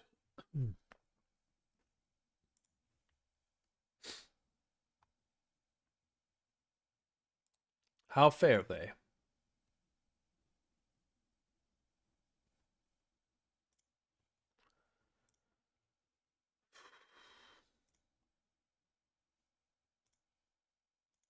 I guess we will see.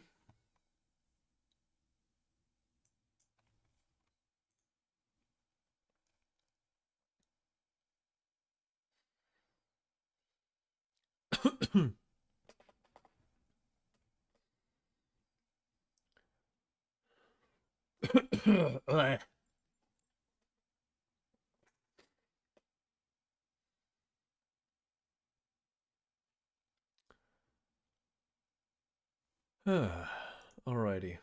Well, we're halfway through our reading tonight. About an hour and a half in. If it keeps at this pace, we should finish right before 2 a.m., which is my usual cutoff point. But we have been doing a bit of ranting, so who knows? I don't know. I really don't know what the end goal is here other than, like, settling in Ionia. I think that must be what will eventually come. Because with the way things are going, nothing else really makes sense.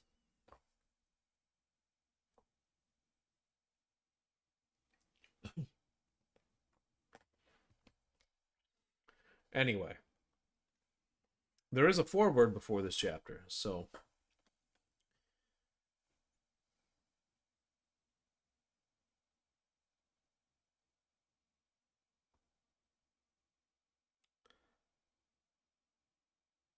Let me start the chapter, we'll read our foreword, and we'll get into it.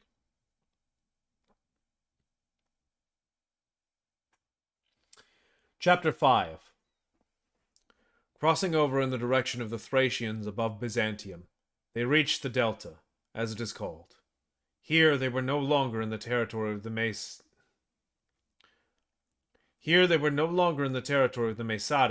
but in the country of Terris, the Odrysian, an ancient.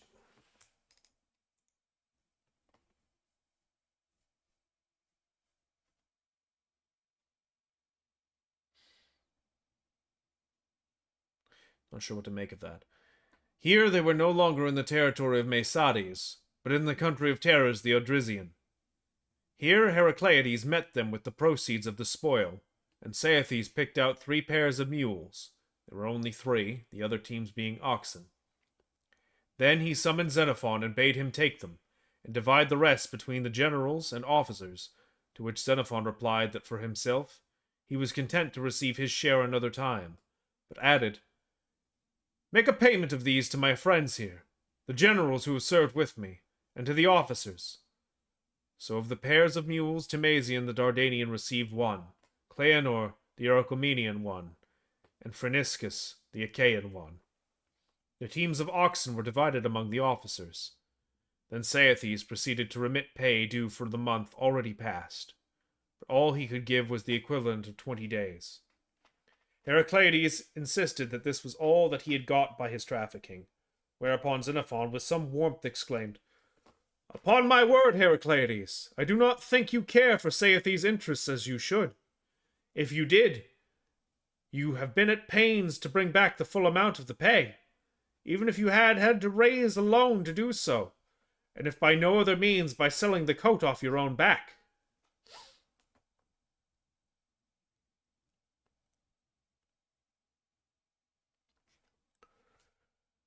What he had said annoyed Heracleides, who was afraid of being ousted from the friendship of Saethes, and from that day forward he did his best to calumniate. Try that again. What he said annoyed Heracleides, for he was What he said annoyed Heracleides, who was afraid of being ousted from the friendship of Saethes, and from that day forward he did his best to calumniate Xenophon before Saethes. The soldiers, on their side, laid the blame, of course, on Xenophon. Where was their pay? And Saethes was vexed with him for persistently demanding it for them. Up to this date he had frequently referred to what he would do when he got to the seaboard again, how he intended to hand over to him Byzanth, Ganos, and Neontikos. But from this time forward he never mentioned one of them again. The slanderous tongue of Heracleides had whispered him it was not safe to hand over fortified towns to a man with a force at his back. Consequently, Xenophon fell to considering what he ought to do as regards marching any further up the country, and Heracleides introduced the other generals to Saethes, urging them to say that they were quite as well able to lead the army as Xenophon, and promising them that within a day or 2 they should have full pay for 2 months. And he again implored them to continue the campaign with Saethes.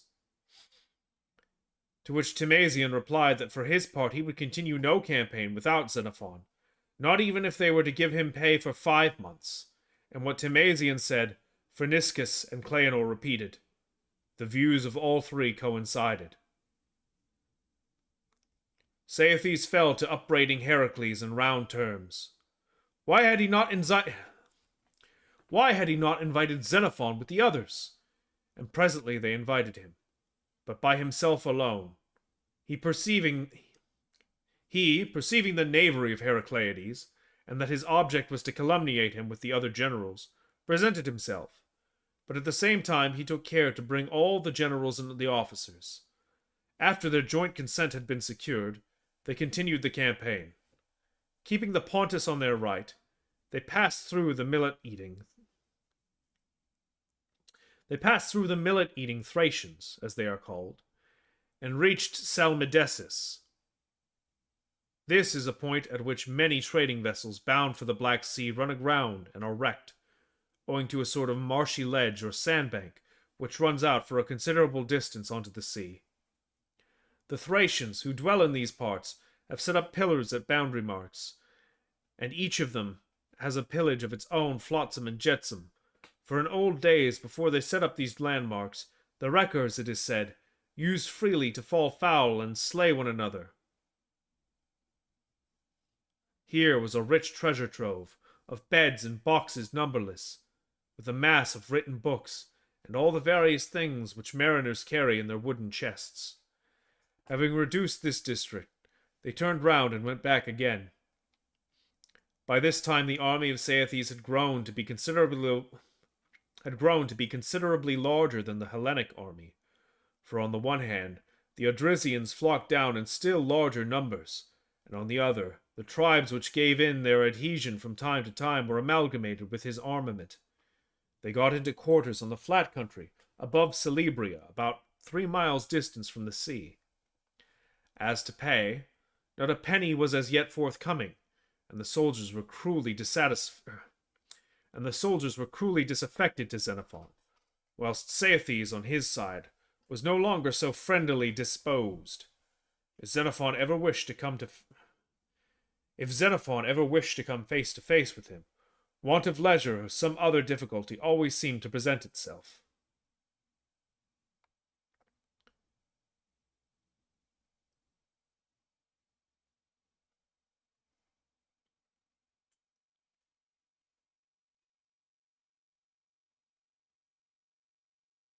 Huh.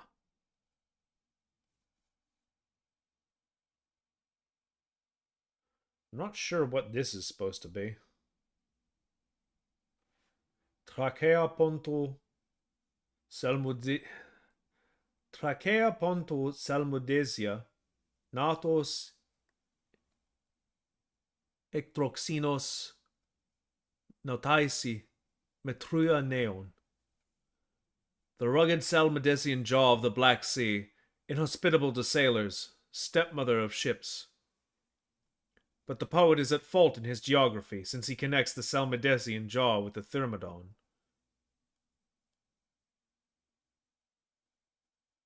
Oh, sorry. I guess this is text from one of the footnotes. Why it's written this way, I don't know. You would think it would be written as the rest of the footnote text. But this whole chapter seems to be formatted strangely, because this also shouldn't be formatted the way it is either. This should be like header text, and this should be footnotes.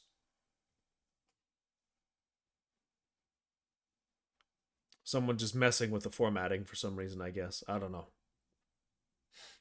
Anyway.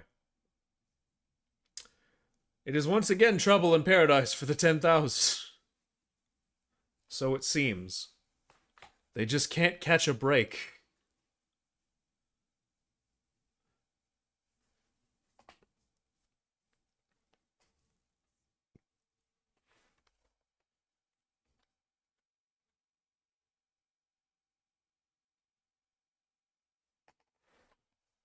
Also, a much shorter chapter than the past few have been.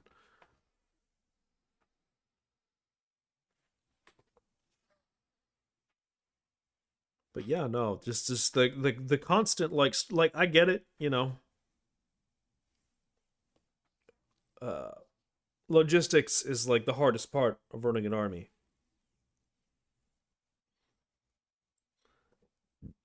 By far. Especially in times as ancient as these.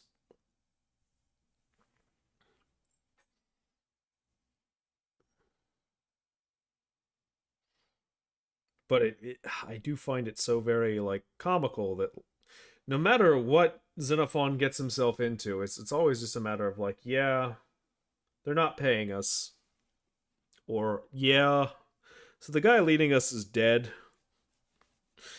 There's just like there's no end to the like comedy of errors that keep befalling him in the 10,000. It's like, yeah, no, we'll make big promises. You'll get everything you want. Okay, so we're serving. Where's what we want? Hey, you know, well, here's most of your pay. Here's 20 days worth of pay for the month. You know, we'll get you the rest for sure, for sure. Uh-huh. So when's that coming? Why isn't it here yet? I mean, well, you know, Man, I really hate that Xenophon. Yeah, he's kind of acting like a punk. You're not paying my men. Just pay my men. I do love like the little note of like, yeah, don't give me the donkeys. I'll take my pay later. Just give them to my officers, my generals. You know, make sure all of my men are like taken care of before me. Because the moment I have anything and they don't, they're gonna tear me to shreds over it. But since you're not paying them what they're owed, let it not be said that I ever didn't give my men what they were owed first. And don't put it on my shoulders that the guy who promised and swore oaths decided to lie.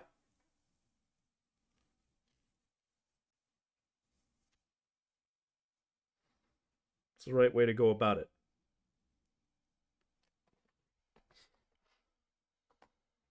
Anyway, 3 more chapters. On we go to chapter 6 of 8. Chapter 6. At this date, when nearly 2 months had already passed, an embassy arrived. These were 2 agents from Thibron, Charminus, a Lacedaemonian, and Polynicus. They were sent to say that the Lacedaemonians had resolved to open a campaign against Tissaphernes, and that Thibron, who had set sail to conduct the war, was anxious to avail himself of the troops. He could guarantee that each soldier should receive a derrick a month as pay, the officers double pay, and the generals quadruple. The Lacedaemonian emissaries had no sooner arrived than Heracleides, having learnt that they had come in search of the Hellenic troops, goes off himself to Saethes and says, "The best thing that could have happened. The Lacedaemonians want these troops, and you have done with them, so that if you hand over the troops to them, you will do the Lacedaemonians a good turn and will cease to be bothered for pay any more. The country will be quit of them once and forever." On hearing this, Saethes bade him introduce the emissaries. As soon as they had stated that the object of their coming was to treat for the Hellenic troops, he replied that he would willingly give them up, that his one desire was to be the friend and ally of Lacedaemon. So he invited them to partake of hospitality, and entertained them magnificently. But he did not invite Xenophon, nor indeed any of the other generals. Presently, the Lacedaemonians asked, "What sort of man is Xenophon?" And Saethes answered, "Not a bad fellow in most respects, but he is too much the soldier's friend, and that is why it goes ill with him." They asked, "Does he play the popular leader?" And Heracleides answered, "Exactly so." "Well then," said they, "will he oppose our taking away the troops, will he not?" "To be sure he will," said Heracleides, "but you have only to call a meeting of the whole body and promise them pay, and little further heed will they pay to him. They will run off with you." "How are we to get them collected?" they asked. "Early tomorrow," said Heracleides, "we will bring you to them. And I know," he added once more, "as soon as they set eyes on you, they will flock to you with alacrity." Thus the day ended. The next day Saethes and Heracleides brought the 2 Laconian agents to the army, and the troops were collected, and the agents made a statement as follows. "The Lacedaemonians have resolved on war with Tissaphernes, who did you so much wrong.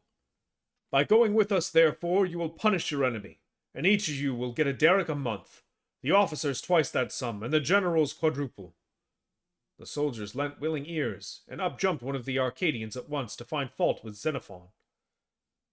Saethes was also hard by, wishing to know what was going to happen. He stood within earshot, and his interpreter by his side, not but what he could understand most of what was said in Greek himself. At this point the Arcadian spoke. For the matter of that, Lacedaemonians, we should have been by your sides long ago, if Xenophon had not persuaded us and brought us hither. We have never ceased campaigning, night and day, the dismal winter through, but he reaps the fruit of our toils. Saethes has enriched him privately, but deprives us of our honest earnings. So that, standing here as I do to address you first, all I can say is, that if I might see the fellow stoned to death as a penalty for all the long dance he has led us, I should feel I had gotten my pay in full, and no longer grudge the pains we have undergone. The speaker was followed by another, and then another in the same strain. And after that Xenophon made the following speech. True is the old adage, there is nothing which mortal man may not expect to see. Here I am being accused by you today, just where my conscience tells me that I have displayed the greatest zeal on your behalf. Just where my conscience tells me that I have displayed the greatest zeal on your behalf. Was I not actually on my road home when I turned back? Not, God knows, because I learned that you were in luck's way, but because I heard that you were in sore straits, and I wished to help you if in any way I could.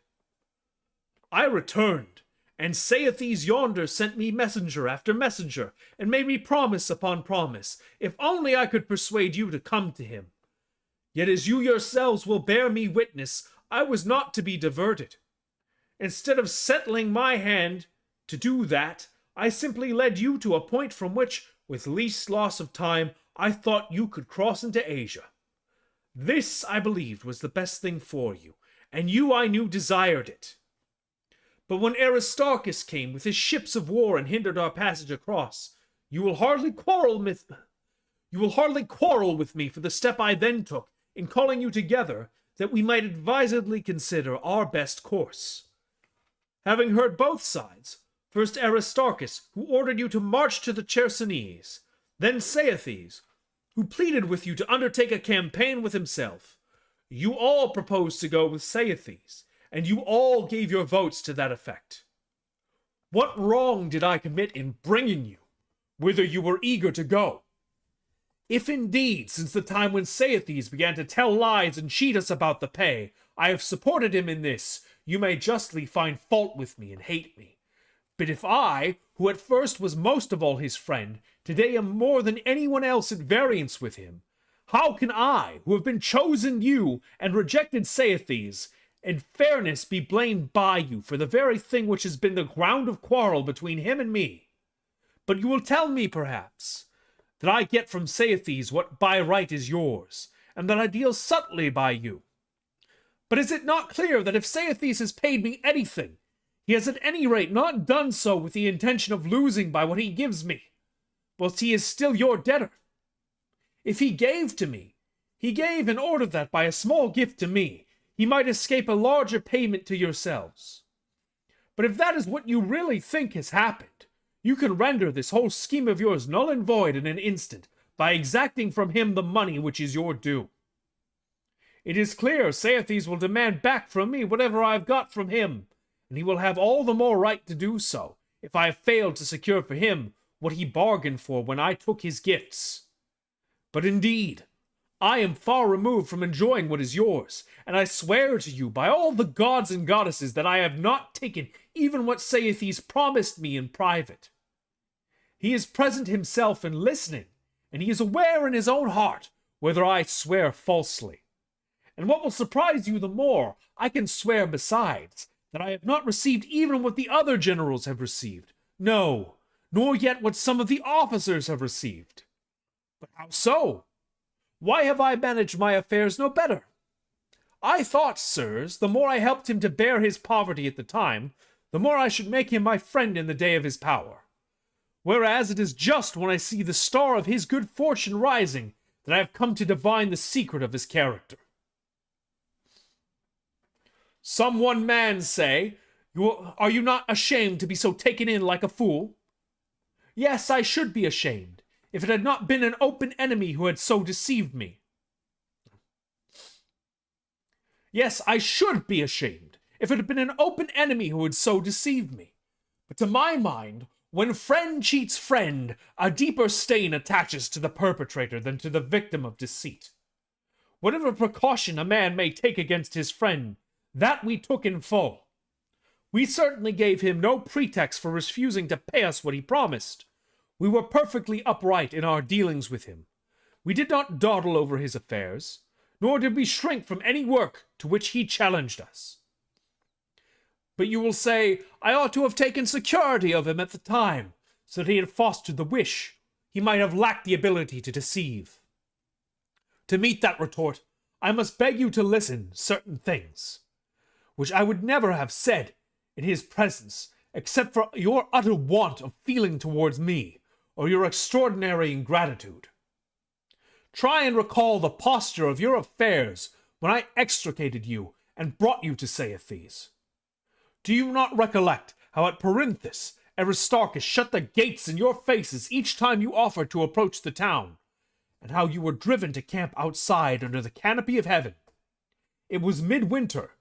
You were thrown upon the resources of a market wherein few were the articles offered for sale, and scanty the wherewithal to purchase them. Yet stay in Thrace you must, for there were ships of war riding at anchor in the bay, ready to hinder your passage across. And what did that stay imply? It meant being in a hostile country, confronted by countless cavalry, legions of light infantry. And what had we?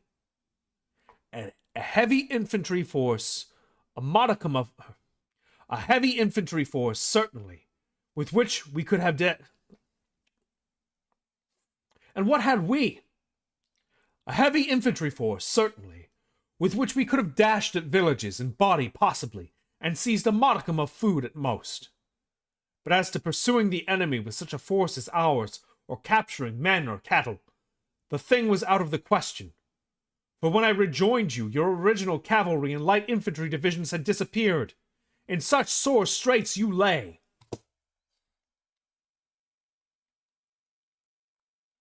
Supposing that, without making any demands for pay whatever, I had merely won for you the alliance of Saethes, whose cavalry and light infantry were just what you needed, would you not have thought that I had planned very well for you? I presume it was through your partnership with him and his that you were able to find such complete stores of corn and villages, when the Thracians were driven to take to their heels in such hot haste, and you had so large a share of captives and cattle. Why, from the day on which his cavalry force was attached to us, we never set eyes on a single foeman in the field, though up to that date the enemy, with his cavalry and his light infantry, used undauntedly to hang on to our heels, and effectually prevented us from scattering in small bodies and reaping a rich harvest of provisions. But if he who partly gave you this security has failed to pay in full the wages due to you therefrom, is not that a terrible misfortune? So monstrous indeed that you think I ought not to go forth alive. But let me ask you, in what condition do you turn your backs on this land today? Have you not wintered here in the lap of plenty? Whatever you have got from Saethes has been surplus gain. Your enemies have had to meet the bill of your expenses, whilst you led a merry round of existence, in which you have not once set eyes on the dead body of a comrade, or lost one living man. Again, if you have achieved any, or rather many, noble deeds against the Asiatic barbarian, you have them safe. And in addition to these today, you have won for yourselves a second glory. You undertook a campaign against the European Thracians, and have mastered them. What I say, then, is that these very matters which you make a ground of quarrel against myself are rather blessings for which you ought to show gratitude to heaven. Thus far I have confined myself to your side of the matter. Bear with me, I beg you, while we examine mine. When I first essayed to part with you and journey homewards, I was doubly blessed. From your lips I had won some praise, and thanks to you, I had obtained glory from the rest of Hellas.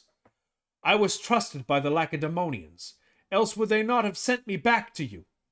Whereas today I turn to go, calumniated before the Lacedaemonians by yourselves, detested in your behalf by Saethes, whom I meant to benefit, by help of you, that I should find in him a refuge for myself and for my children, if children I might have in after time.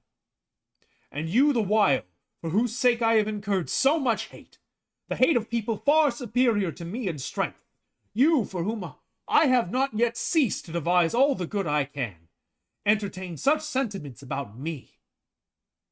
Why? I'm no renegade or runaway slave you've got hold of. If you carry out what you say, be sure you will have done to death a man who has passed many a vigil in watching over you, who has shared with you many a toil and run many a risk in turn and out of turn, who, thanks to the gracious gods, has by your side set up full many a trophy over the barbarian, who lastly has strained every nerve in his body to protect you against yourselves. And so it is that today you can move freely, where you choose, by sea or by land, and no one can say you nay. And you, on whom this large liberty dawns, who are sailing to a long-desired goal, who are sought after by the greatest of military powers, who have pay and prospect, and for leaders these Lacedaemonians are acknowledged chiefs, now is the appointed time, you think, to put me to a speedy death. But in the days of our difficulties it was very different, O ye men of marvelous memory. No, in those days you called me father, and you promised you would bear me ever in mind, your benefactor. Not so, however.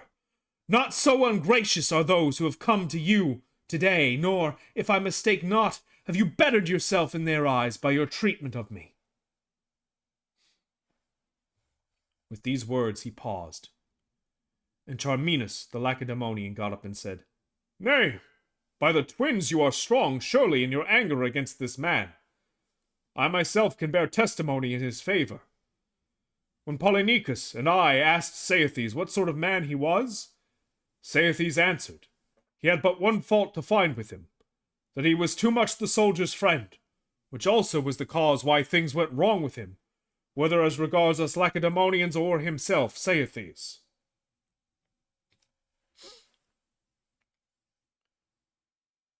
Upon that, Eurylochus of Lucia, an Arcadian, got up and said, addressing the two Lacedaemonians, Yes, sirs, and what strikes me is that you cannot begin your generalship of us better than by exacting from Saethes our pay. Whether he like it or no, let him pay in full. Do not take us away before. Polycrates, the Athenian, who was put forward by Xenophon, said, If my eyes do not deceive me, sirs, there stands Heracleides yonder, the man who received the property won by our toil, who took and sold it, and never gave back either to Saethes or to us the proceeds of the sale, but kept the money to himself, like the thief he is. If we are wise, we will lay hold of him, for he is no Thracian, but a Hellene, and against Hellenes is the wrong he has committed. When Heracleides heard these words, he was in great consternation. So he came to Saethes and said, If we are wise, we will get away from here, out of reach of these fellows. So they mounted their horses, and were gone in a trice, galloping to their own camp. Subsequently, Saethes sent Abrozelmes, his private interpreter, to Xenophon, begging him to stay behind with 1,000 heavy troops, and engaging duly to deliver him the places on the seaboard, and the other things which he had promised. And then, as a great secret, he told him that he had heard from Polynicus, that if he once got into the clutches of the Lacedaemonians, Thebron was certain to put him to death. Similar messages kept coming to Xenophon by letter or otherwise from several quarters, warning him that he was calumniated, and he had best be on his guard. Hearing which, he took 2 victims and sacrificed to Zeus the king, whether it was better and happier to stay with Saethes on the terms proposed, or to part with the army. The answer he received was to part. Aw, shit. Here we go again.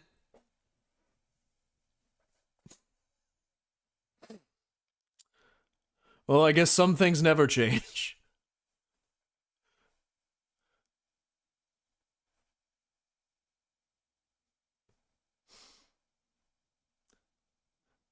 Just when you think you're out of the out of the frying pan, they throw you right back into the fire. Well, I mean, I guess at least it's like with Lacedaemonians now. They've got a whole army at their back to fight Tissaphernes, and not just the 10,000. That does raise a rather fine question of what will happen if Tissaphernes calls on the king. Because surely that's going to start a larger war with Artaxerxes. Because like hell, he's just going to sit there and take it. The Lacedaemonians are pushing into his territory. Oh. If I was better read at this particular like point of history of like ancient Persian and Greek history, I'd probably know the outcome.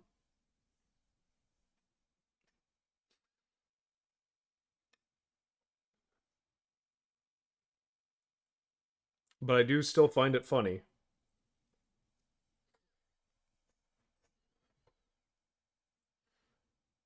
All right, we've got 2 more chapters, yeah? God, 7 is a long one. 8's pretty short, though.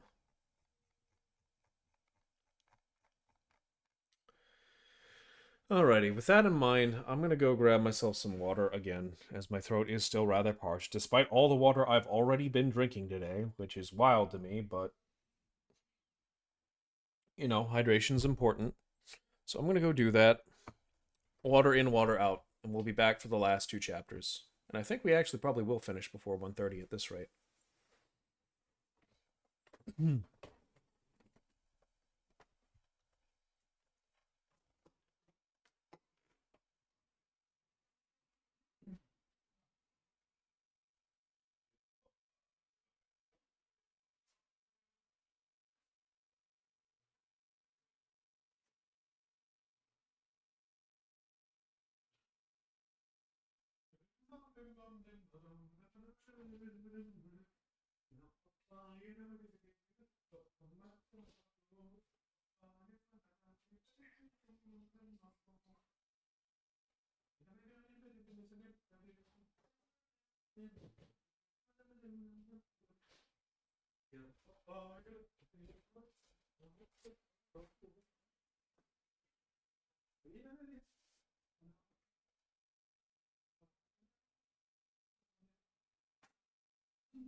Alrighty.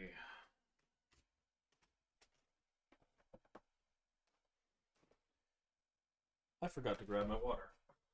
Be right back.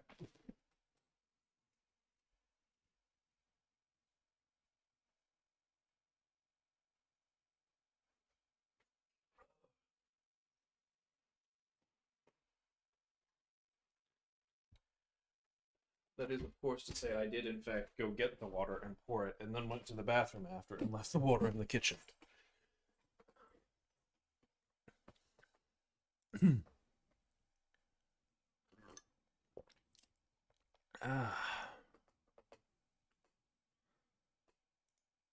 Such is my genius, truly.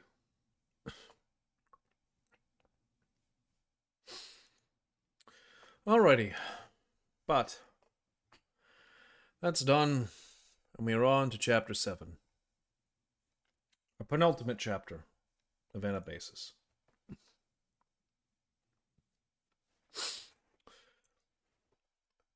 Chapter 7.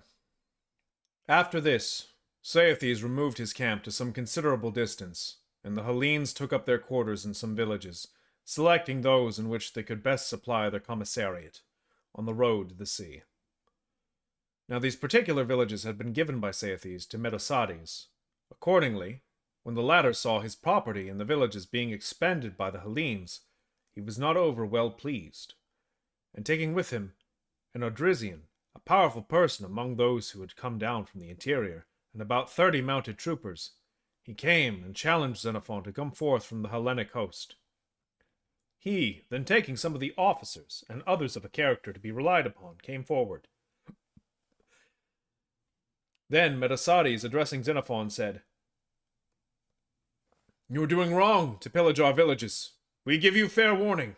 I, in behalf of Saethes, and this man at my side, who comes from Medicus, the king up country, to be gone out of the land. If you refuse, understand, we have no notion of handing it over to you. But if you injure our country, we will retaliate upon you as foes."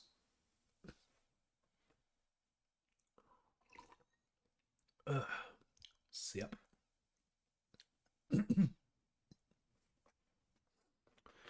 Xenophon, hearing what they had to say, replied, "Such language addressed to us by you of all people is hard to answer. Yet for the sake of the young man with you, I will attempt to do so, that at least he may learn how different your nature is from ours.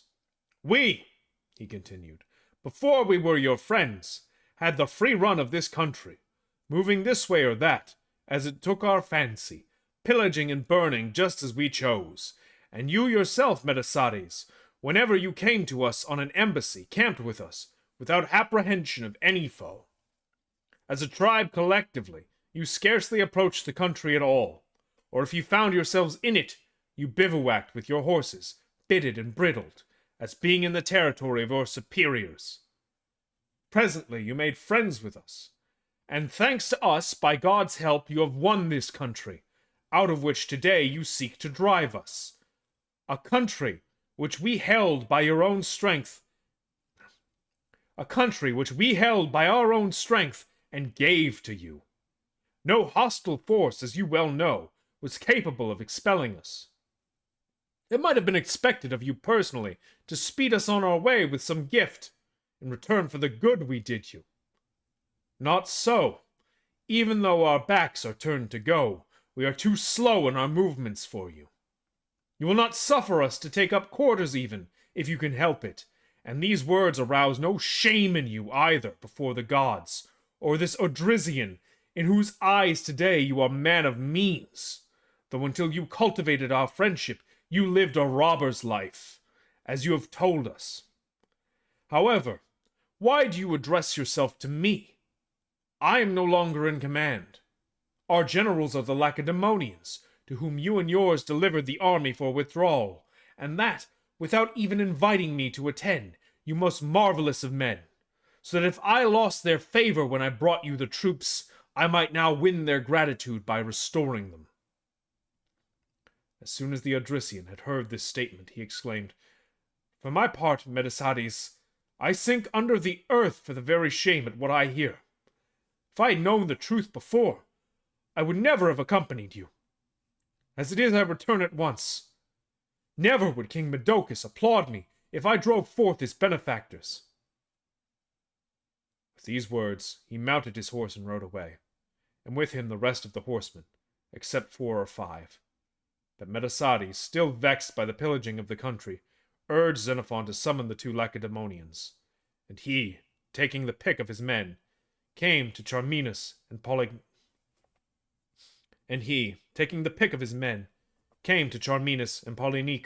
and informed them that they were being summoned by Metasates. Probably they, like himself, would be warned to leave the country. "If so," he added, "you will be able to recover the pay which is owing the army. You can say to them that the army has requested you to assist in exacting their pay from Saethes, whether he like it or not, that they have promised, as soon as they get this, cheerfully to follow you, that the demand seems to you only to be just, and that you have accordingly promised not to leave until the soldiers have got their dues." The Lacedaemonians accepted the suggestion. They would apply these arguments, and others the most forcible they could hit upon, and with the proper representatives of the army, they immediately set off.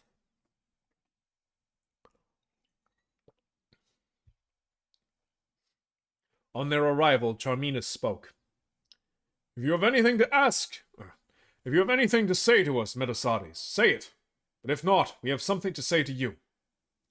Metasates submissively made answer. "I say," said he, "and Saethes says the same.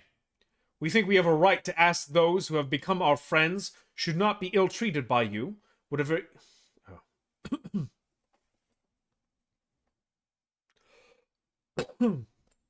Apologies.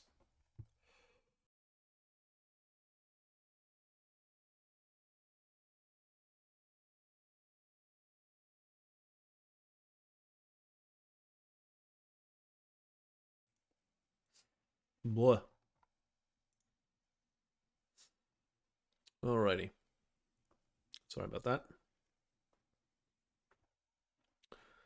"I say," said he, "and Saethes says the same. We think we have a right to ask that those who have become our friends should not be ill-treated by you. Whatever ill you do to them, you really do to us, for they are a part of us." "Good," replied the Lacedaemonians, "and we intend to go away as soon as those who won for you the people and territory in question have got their pay. Failing that, we are coming without further delay to assist them and to punish certain others who have broken their oaths and do them wrong. If it should turn out that you come under this head, then we come...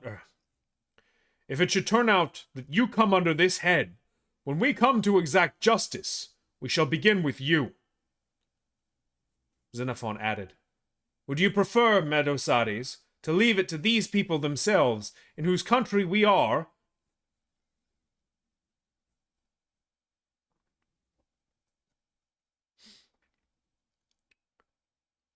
"Would you prefer, Metasates, to leave it to these people themselves, in whose country we are your friends, since this is the designation you prefer, to decide by ballot which of the 2 should leave the country, you or we? To that proposal, he shook his head, but he trusted the 2 Laconians might be induced to go to Saethes about the pay, adding, "Saethes, I am sure, will lend a willing ear, or if they could not go, then he prayed them to send Xenophon with himself, promising to lend the latter all the aid in his power, and finally he begged them not to burn the villages. Accordingly, they sent Xenophon, and with him a serviceable staff. Being arrived, he addressed Saethes thus. Saethes, I am here to advance no claims, but to show you, if I can, how unjust it was on your part to be angered with me, because I zealously demanded of you on behalf of the soldiers what you promised them. According to my belief, it was no less to your interest to deliver it up than it was to theirs to receive it. I cannot forget that, next to the gods, it was they who raised you up to a conspicuous eminence, when they made you king of a large territory and many men, a position in which you cannot escape notice, whether you do good or do evil. For a man so circumstanced, I regarded it as a great thing that he should avoid the suspicion even of ungrateful parting with his benefactors.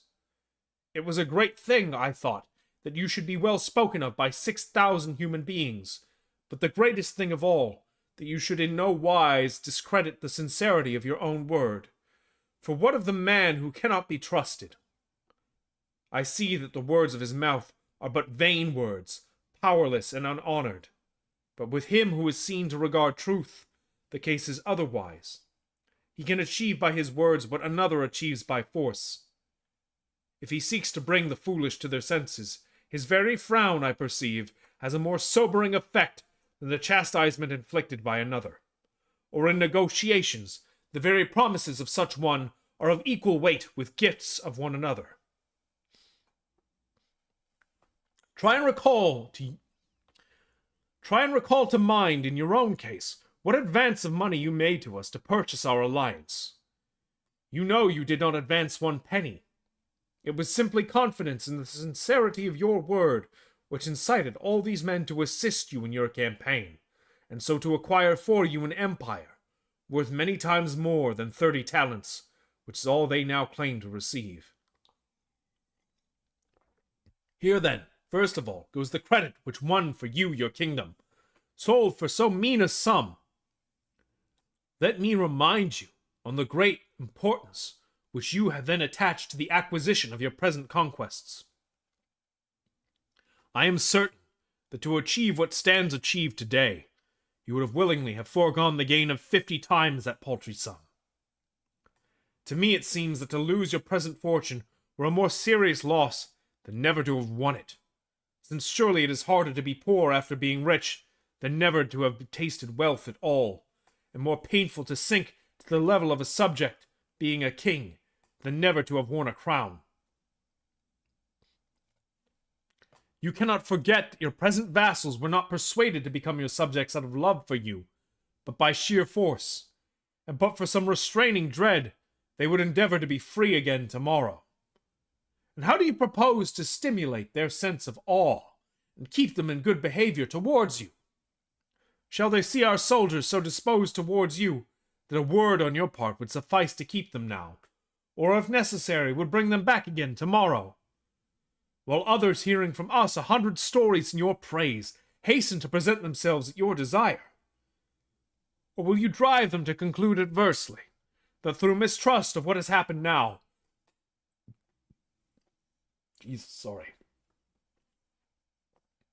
Or will you drive them to conclude adversely, that through mistrust of what has happened now, no second set of soldiers will come to help you, for even these troops of ours are more their friends than yours? And indeed, it was not because they fell short of us in numbers that they were become your subjects, but from lack of proper leaders.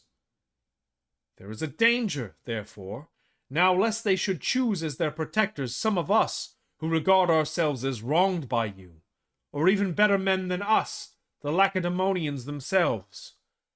Supposing our soldiers undertake to serve with more enthusiasm, if the debt you owe to them be first exacted, and the Lacedaemonians, who need their services, consent to this request. It is plain, at any rate, that the Thracians, now prostrate at your feet, would display far more enthusiasm in attacking than in assisting you, for your mastery means their slavery, and your defeat their liberty. Again, the country is now yours, and from this time forward you have to make provision for what is yours. And how will you best secure it an immunity from ill? Either these soldiers receive their dues and go, leaving a legacy of peace behind, or they stay and occupy an enemy's country, whilst you endeavor by aid of a still larger army to open a new campaign and turn them out, and your new troops will also need provisions. Or again, which will be the greater drain on your purse? To pay off your present debt, or will that still owing, to bid for more troops and of a better quality? Excuse me 1 second.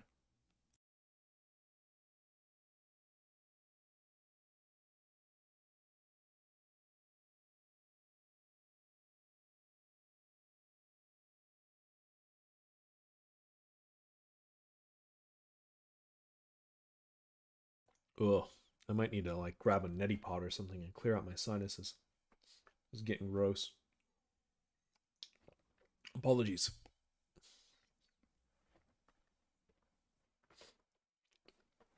Heracleides, as he used to prove to me, finds the sum excessive. But surely it is a far less serious thing for you to take and pay it back today than it would have been to pay the tithe of it before we came to you, since the limit between less and more is no fixed number, but depends on the relative capacity of payer and recipient, and your yearly income is now larger than the whole property which you possessed in earlier days. Well, Saethes, for myself, these remarks are the expression of friendly forethought for a friend. They are expressed in the double hope that you may show yourself worthy of the good things which the gods have given you, and that my reputation may not be ruined with the army. For I must assure you that today, if I wished to injure a foe, I could not do so with this army. Nor again, if I wished to come and help you, should I be competent to the task. Such is the disposition of the troops towards me.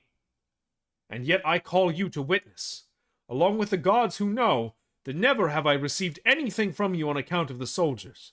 Never to this day have I, to my private gain, asked for what was theirs, nor even claimed the promises which were made to myself, and I swear to you, not even had you proposed to pay me my dues, would I have accepted them unless the soldiers, also, had been going to receive theirs too. How could I?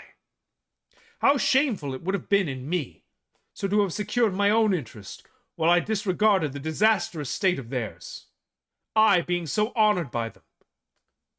Of course, to the mind of Heracleides, this is all silly talk, since the one great object is to keep money by whatever means.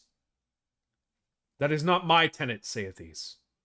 I believe that no fairer or brighter jewel can be given to a man, and most of all a prince, than the threefold grace of valor, justice, and generosity. He that possesses these is rich in the multitude of friends which surround him, rich also in the desire of others to be included in their number. While he prospers, he is surrounded by those who will rejoice with him in his joy, or if misfortune overtake him, he has no lack of sympathizers to give him help. However, if you have failed to learn from my deeds that I was, heart and soul, your friend, if my words are powerless to reveal the fact today, I would at least direct your attention to what the soldiers said. You were standing by and heard what those who sought to blame me said. They accused me to the Lacedaemonians, and the point of their indictment was that I set greater store by yourself than by the Lacedaemonians. But as regards themselves, the charge was that I took more pains to secure the success of your interests than their own. They suggested that I had actually taken gifts from you. Was it, do you suppose, because they detected some ill will in me towards you, that they made the allegation? Was it not rather that they had noticed my abundant zeal on your behalf? All men believe, I think, that a fund of kindly feeling is due to him, from whom we accept gifts. But what is your behavior? Before I had ministered to you in any way, or done you a single service, you welcomed me kindly with your eyes, your voice, your hospitality, and you could not sate yourself with promises of all the fine things that were to follow. But having once achieved your object, and become the great man you now are, as great indeed as I could make you, you can stand by and see me degraded among my own soldiers. Well, time will teach you, that I fully believe, to pay whatever seems to you right. And even without the lessons of that teacher, you will hardly care to see who have spent themselves in benefiting you become your accusers. Only when you do pay your debt, I beg of you to use your best endeavor to right me with the soldiers. Leave me at least where you found me. That is all I ask.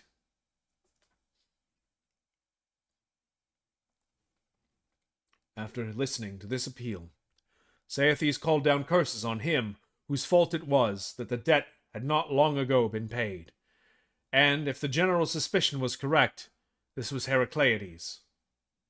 For myself, said For myself, said Saethes, I never had any idea of robbing you of your just dues. I will repay. Then Xenophon rejoined, Since you are minded to pay, I only ask that you will do so through me, and will not suffer me on your account to hold a different position in the army from what I held when we joined you. He replied, As far as that goes, so far from holding a less honored position among your own men on my account, if you will stay with me, keeping only 1,000 heavy infantry, I will deliver to you the fortified places and everything I promised. The other answered, On these terms I may not accept them. Only let us go free. Nay, but I know, said Saethes, that it is safer for you to bide with me than to go away. Then Xenophon again, For your forethought I thank you, but I may not stay. Somewhere I may rise to honor, and that be sure shall redound to your gain also. Thereupon Saethes spoke. Of silver I have but little. That little, however, I give to you. 1 talent. But of beeves I can give you 600 head, and of sheep 4,000, and of slaves 60. These take and the hostages besides, who wronged you, and be gone. Xenophon laughed and said, But supposing these altogether do not amount to the pay, from whom is the talent, shall I say? It is a little dangerous for myself, is it not? I think I had better be on the lookout for stones when I return. You heard the threats. So for the moment he stayed there, but the next day Saethes gave up to them what he had promised, and sent an escort to drive the cattle.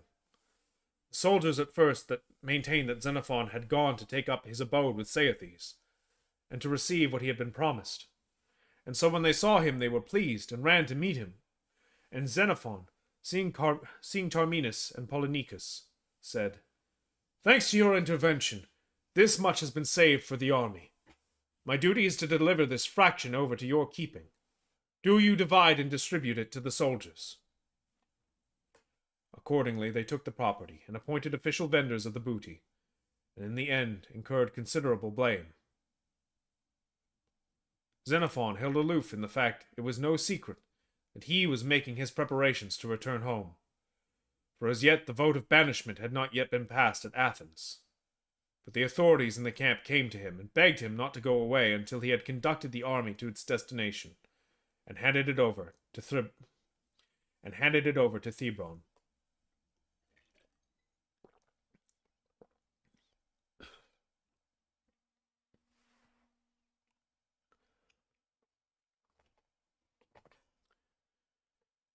Well, at least that was conducted without bloodshed. Let it not be said that Xenophon is not a great orator. That is for certain.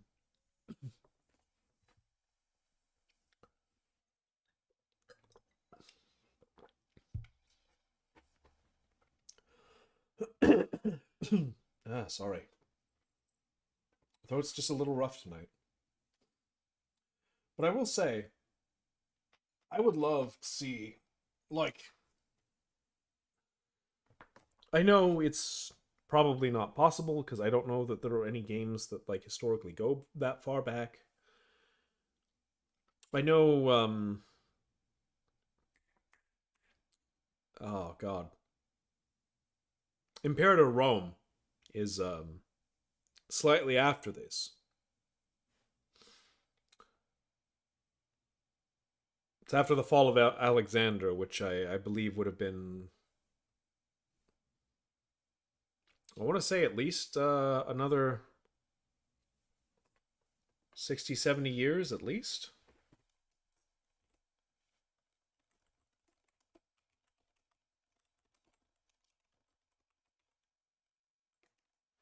Okay, he was born in 356. And this was 394. So yeah.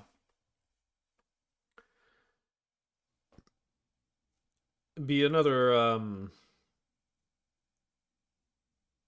basically another 42-ish years before Alexander was born. another like 30 years until the end of his conquest when he died, and then I know Imperial Rome is set during the time where it's post the fall of Alexander. But I would love a game where you could like a Crusader Kings even, or like a mod for Crusader Kings to go back to sort of these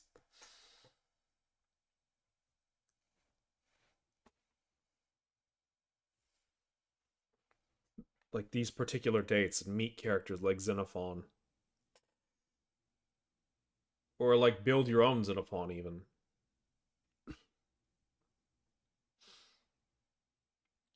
I know it's not likely because the amount of work that would go into that would be absurd, and like they've already done a bunch with Crusader Kings. I don't think they're going to go to pre-Christian times. That just seems unlikely.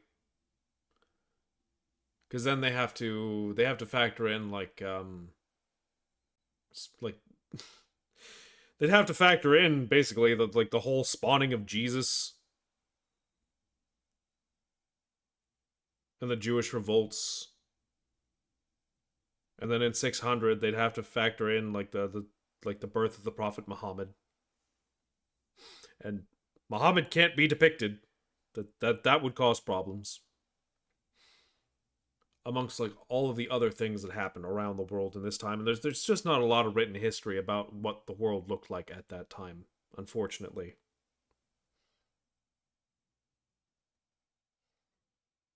Like most of what we know of history in this time is like, we have the Greek records, we have Roman myth, um, we have Chinese and Sanskrit writings from the time, and that's kind of really like the limits of our knowledge and understanding of the time, other than like the archaeological record and the passing down of verbal histories. But God knows that is as up in the air as anything. So while I would love to see it, I don't think it would happen. Still, maybe like a mod or something of just like the campaign. Oh, welcome in, Momo. Well, you caught us just at our final chapter, but I was just discussing like things I would love to see, like a Crusader Kings 3 mod or something of like Xenophon's campaign. I think that would be fun. Speaking of Crusader Kings 3, I've been meaning to do things in that game. There are like videos I want to put together of fun ideas that I've had for a while.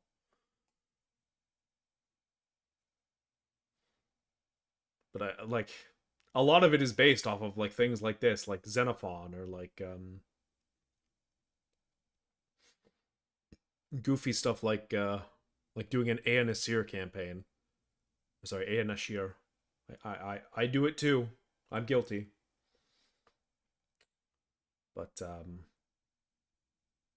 but yeah, no, I would love to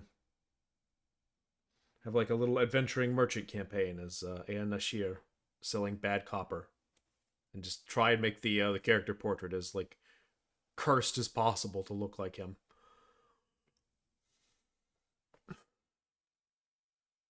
Maybe I'll do that someday. Hey, maybe I'll do that next week. Just try and sort it out on stream.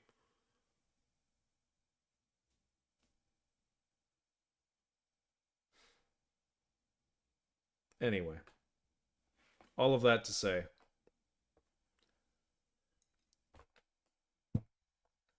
I don't know. The idea came to me because I was thinking of Xenophon, and I was just like, man, this is a man with like 25 in diplomacy.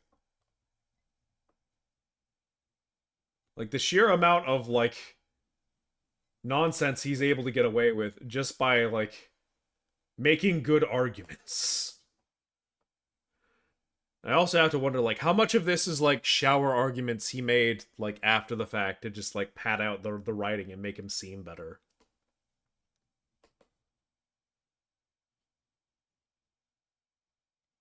I mean, obviously, it's not like a real like argument in the shower. I mean, but you know, like, how much of this was him thinking about it later and like elucidating on the point, making it sound more flowery.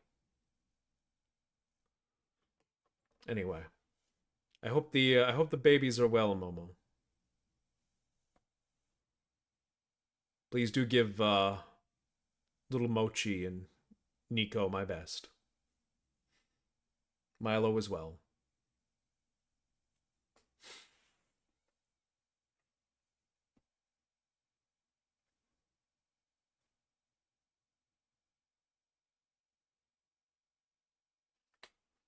Tori and Roxy, well, they know what they did.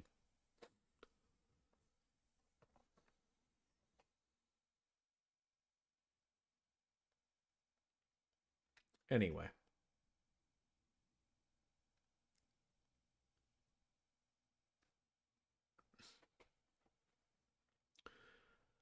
We've got the one chapter left.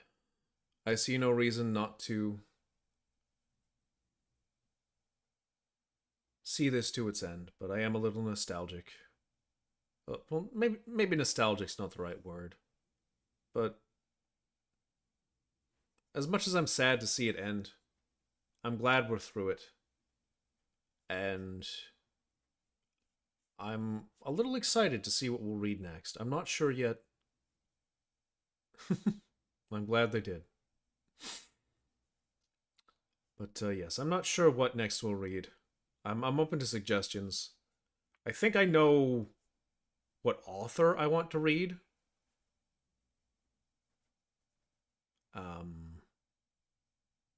I think I want to do Dostoevsky next.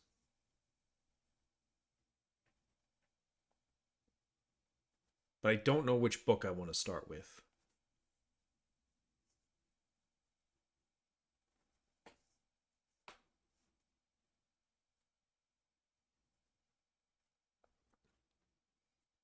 Anyway. All that to say, it's been my pleasure to be here with all of you who've come to join in and listen in.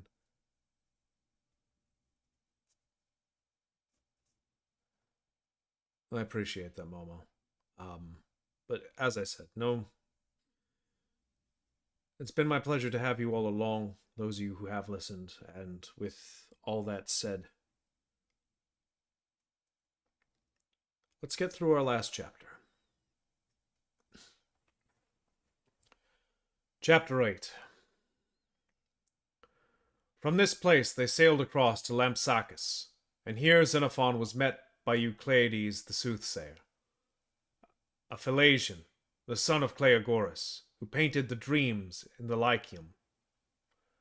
Eucleides congratulated Xenophon upon his safe return, and asked him how much gold he had got, and Xenophon had to confess, "Upon my word, I shall have barely enough to get home unless I sell my horse and what I have about my person." The other could not credit the statement.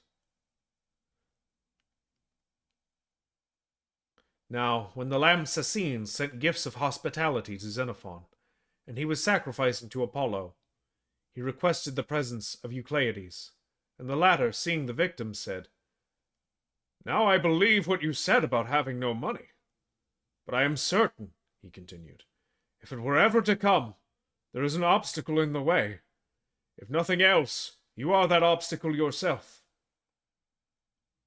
Xenophon admitted the force of that remark.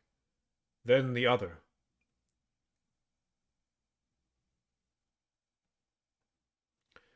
Zeus Melikio. Zeus Melikaios is an obstacle to you, I am sure. Adding in another tone of voice, "Have you tried sacrificing to that god? As I was wont to sacrifice and offer whole burnt offerings for you at home."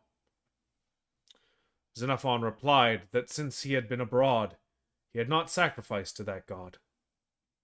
Accordingly, Eucleides counseled him to sacrifice in the old customary way, he was sure that his fortune would improve. The next day, Xenophon went to Ophrinium and sacrificed, offering a holocaust of swine after the custom of his family, and the signs which he obtained were favorable. That day, Bion and Nausiclades arrived laden with gifts for the army. These two were hospitably entertained by Xenophon, and were kind enough to repurchase the horse he had sold in Lampsacus for 50 darics, suspecting that he had parted with it out of need, and hearing that he was fond of the beast, they restored it to him, refusing to be remunerated. From that place they marched through the Troad, and crossing Mount Ida, arrived at Antidaris, and then pushed along the seaboard of Mysia to the plain of Thebe. Thence they made their way through Thence they made their way through Adramyttium and Jesus. Thence they made their way through Adramyttium and Sertonus, by Atarneus, coming into the plain of Caicus, and so reached Pergamus in Mysia. Here Xenophon was hospitably entertained at the house of Hellas, the wife of Gongylus.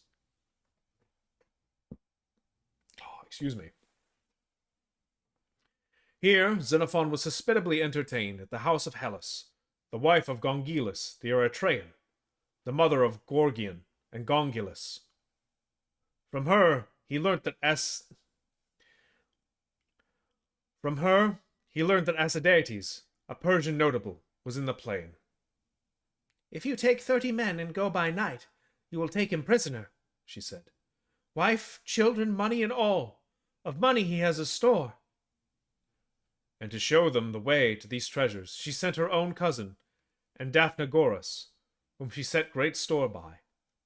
So then Xenophon, with these two to assist, did sacrifice, and Basius and Alaeon, the soothsayer in attendance, said that the victims were as promising as could be, and the great man would be an easy prey. Accordingly, after dinner he set off, taking with him the officers who had been his staunchest friends and confidants throughout, as he wished to do them a good turn. A number of others came thrusting themselves on their company, to the number of 600, but the officers repelled them. They had no notion of sharing their portion of the spoil, they said, just as through the property lay They had no notion of sharing their portion of the spoil, they said, just as though the property lay already at their feet. About midnight they arrived, the slaves occupying the precincts of the tower, with the mass of goods and chattels slipped through their fingers, their sole anxiety being to capture Acidates and his belongings. So they brought their batteries to bear, but failing to take the tower by assault, since it was high and solid and well supplied with ramparts, besides having a large body of warlike defenders, they endeavored to undermine it. The wall was 8 clay bricks thick, but by daybreak the passage was effected, and the wall undermined. At the first gleam of light through the aperture, one of the defendants inside, with a large ox spit, smote right through the thigh of the man nearest the hole, and the rest discharged their arrows so hotly that it was dangerous to come anywhere near the passage, and what with their shouting and kindling of beacon fires, a relief party had at length arrived, consisting of Idabelius at the head of his force, and a body of Assyrian heavy infantry from Comania, and some Hyrcanian cavalry, the latter also being mercenaries of the king. There were 80 of them, and another detachment of light troops, about 800, and more from the Parthenium, and more again from Apollonia and the neighboring places, also cavalry. It was now high time to consider how they were to beat a retreat. So seizing all the cattle and sheep to be had, with the slaves, they put them within a hollow square, and proceeded to drive them off.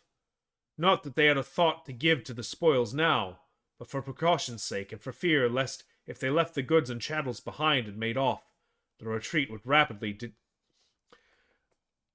that if they left the goods and chattels behind and rode off, the retreat would rapidly degenerate into a stampede, the enemy growing bolder as the troops lost heart. For the present, then, they retired as if they meant to do battle for the spoils. As soon as Gongilas espied how few the Hellenes were and how large the attacking party, out he came himself, in spite of his mother, with his private force, wishing to share in the action. Another two joined in the rescue, Procles from Halisarna, and Teuthrania, a descendant of Demaratus. By this time Xenophon and his men were being sore pressed by the arrows and sling stones, though they marched in a curve so as to keep their shields facing the missiles, and even so barely crossed the river Caucasus, nearly half of them wounded. Here it was that Agasius, the Stymphalian, the captain, received his wound, while keeping up a steady unflagging fight against the enemy from beginning to end. And so they reached home in safety, with about 200 captives, and sheep enough for sacrifices. The next day Xenophon sacrificed and led out the whole army under the cover of night, intending to pierce far into the heart of Lydia, with a view to lulling to sleep the enemy's alarm at his proximity, and so in fact to put him off his guard. But Azidates, hearing that Xenophon had again sacrificed with the intention of another attack, and was approaching with his whole army, left his tower and took up quarters in some villages lying under the town of Parthenium. Here Xenophon's party fell in with him, and took him prisoner, with his wife, his children, his horses, and all that he had. And so the promise of the earlier victims were literally fulfilled. After that they returned again to Pergamus, and here Xenophon might well thank God with a warm heart. For the Laconians, the officers, the other generals, and the soldiers of the body united to give him the pick of the horses and cattle teams and the rest, so that he was now in a position himself to do another a good turn. Meanwhile, Thebron arrived and received the troops which he incorporated with the rest of his Hellenic forces, and so proceeded to prosecute a war against Tissaphernes and Pharnabazus.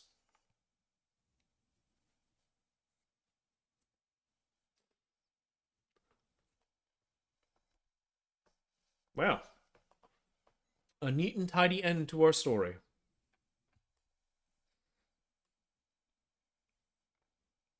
Xenophon gets to ride away with some loot, just deserved.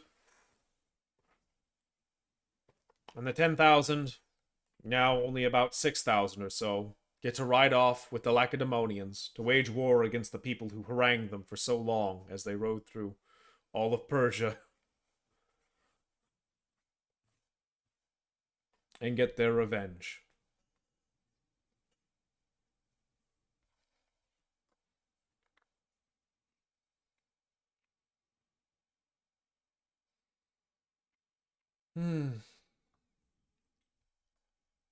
Well, as I said, it's a little sad, but we've reached the end of another story. And if nothing else, I'm happy at least to be able to say that we finished our tale of the 10,000.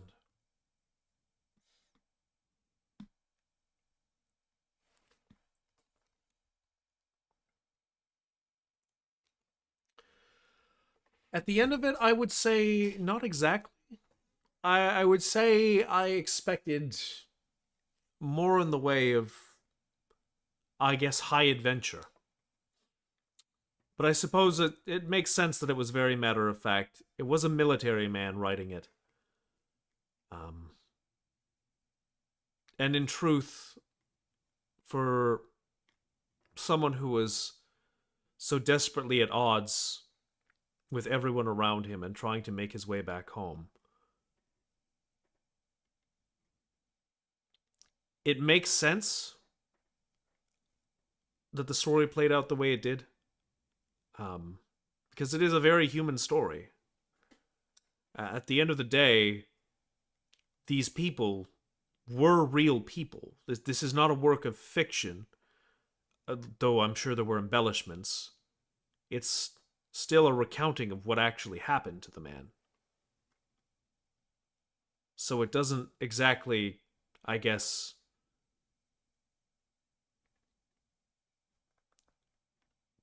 surprise me in any real way. That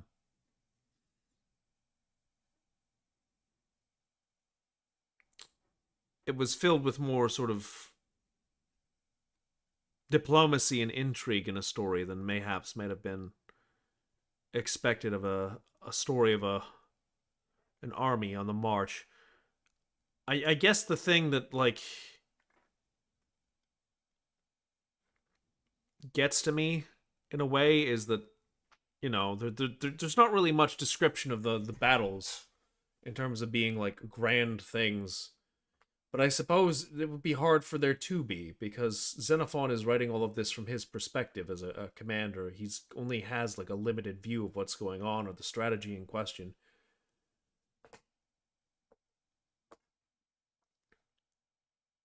So it's not as though he can like conjure details that didn't exist or that he didn't know about. And I guess he could have if he wanted to embellish more, but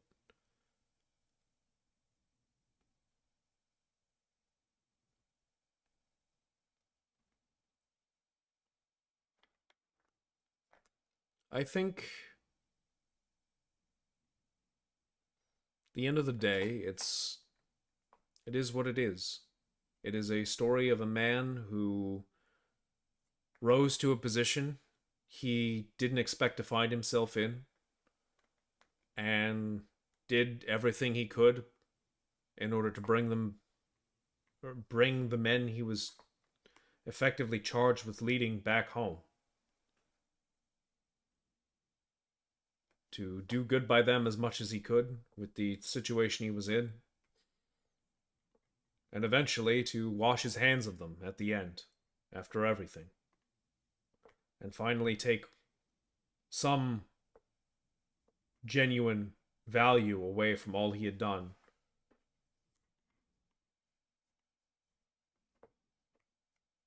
And be happy with his lot. While the others, at least, had the benefit of being able to see decent pay and actively go and wage war against the people who made their life hell.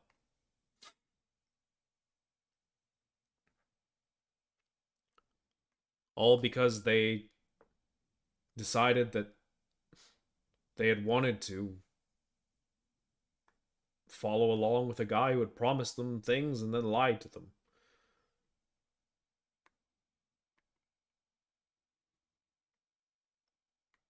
Though in truth, any of them could have split from Cyrus before the war with Artaxerxes. They chose not to. So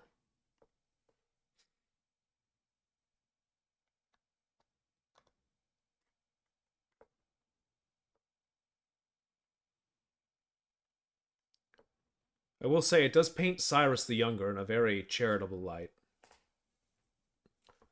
Even though he was up to some very schemy and nefarious things.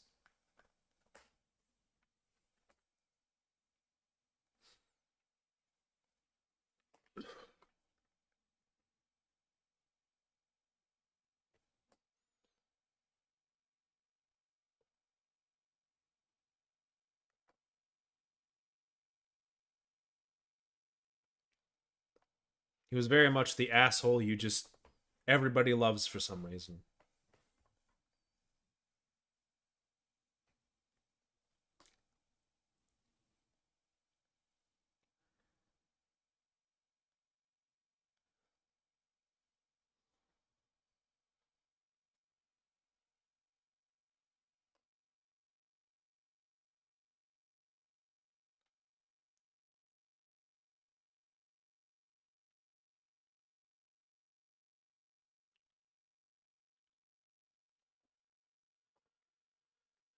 Well,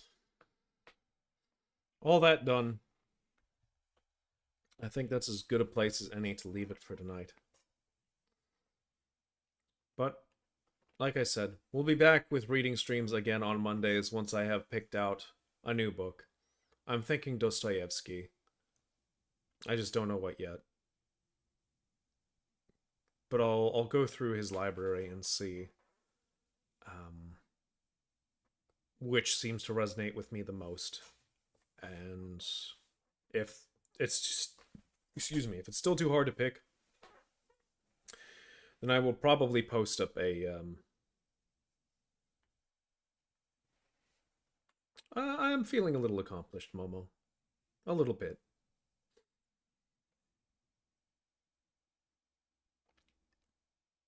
It was nice to get through this and to be able to say I've really gone in depth into one of the primary sources and taken in the whole of the story. And I want to do more with it as well, but I mean, I'm sure you'll hear about that if you go back and listen to the start. Anyway, I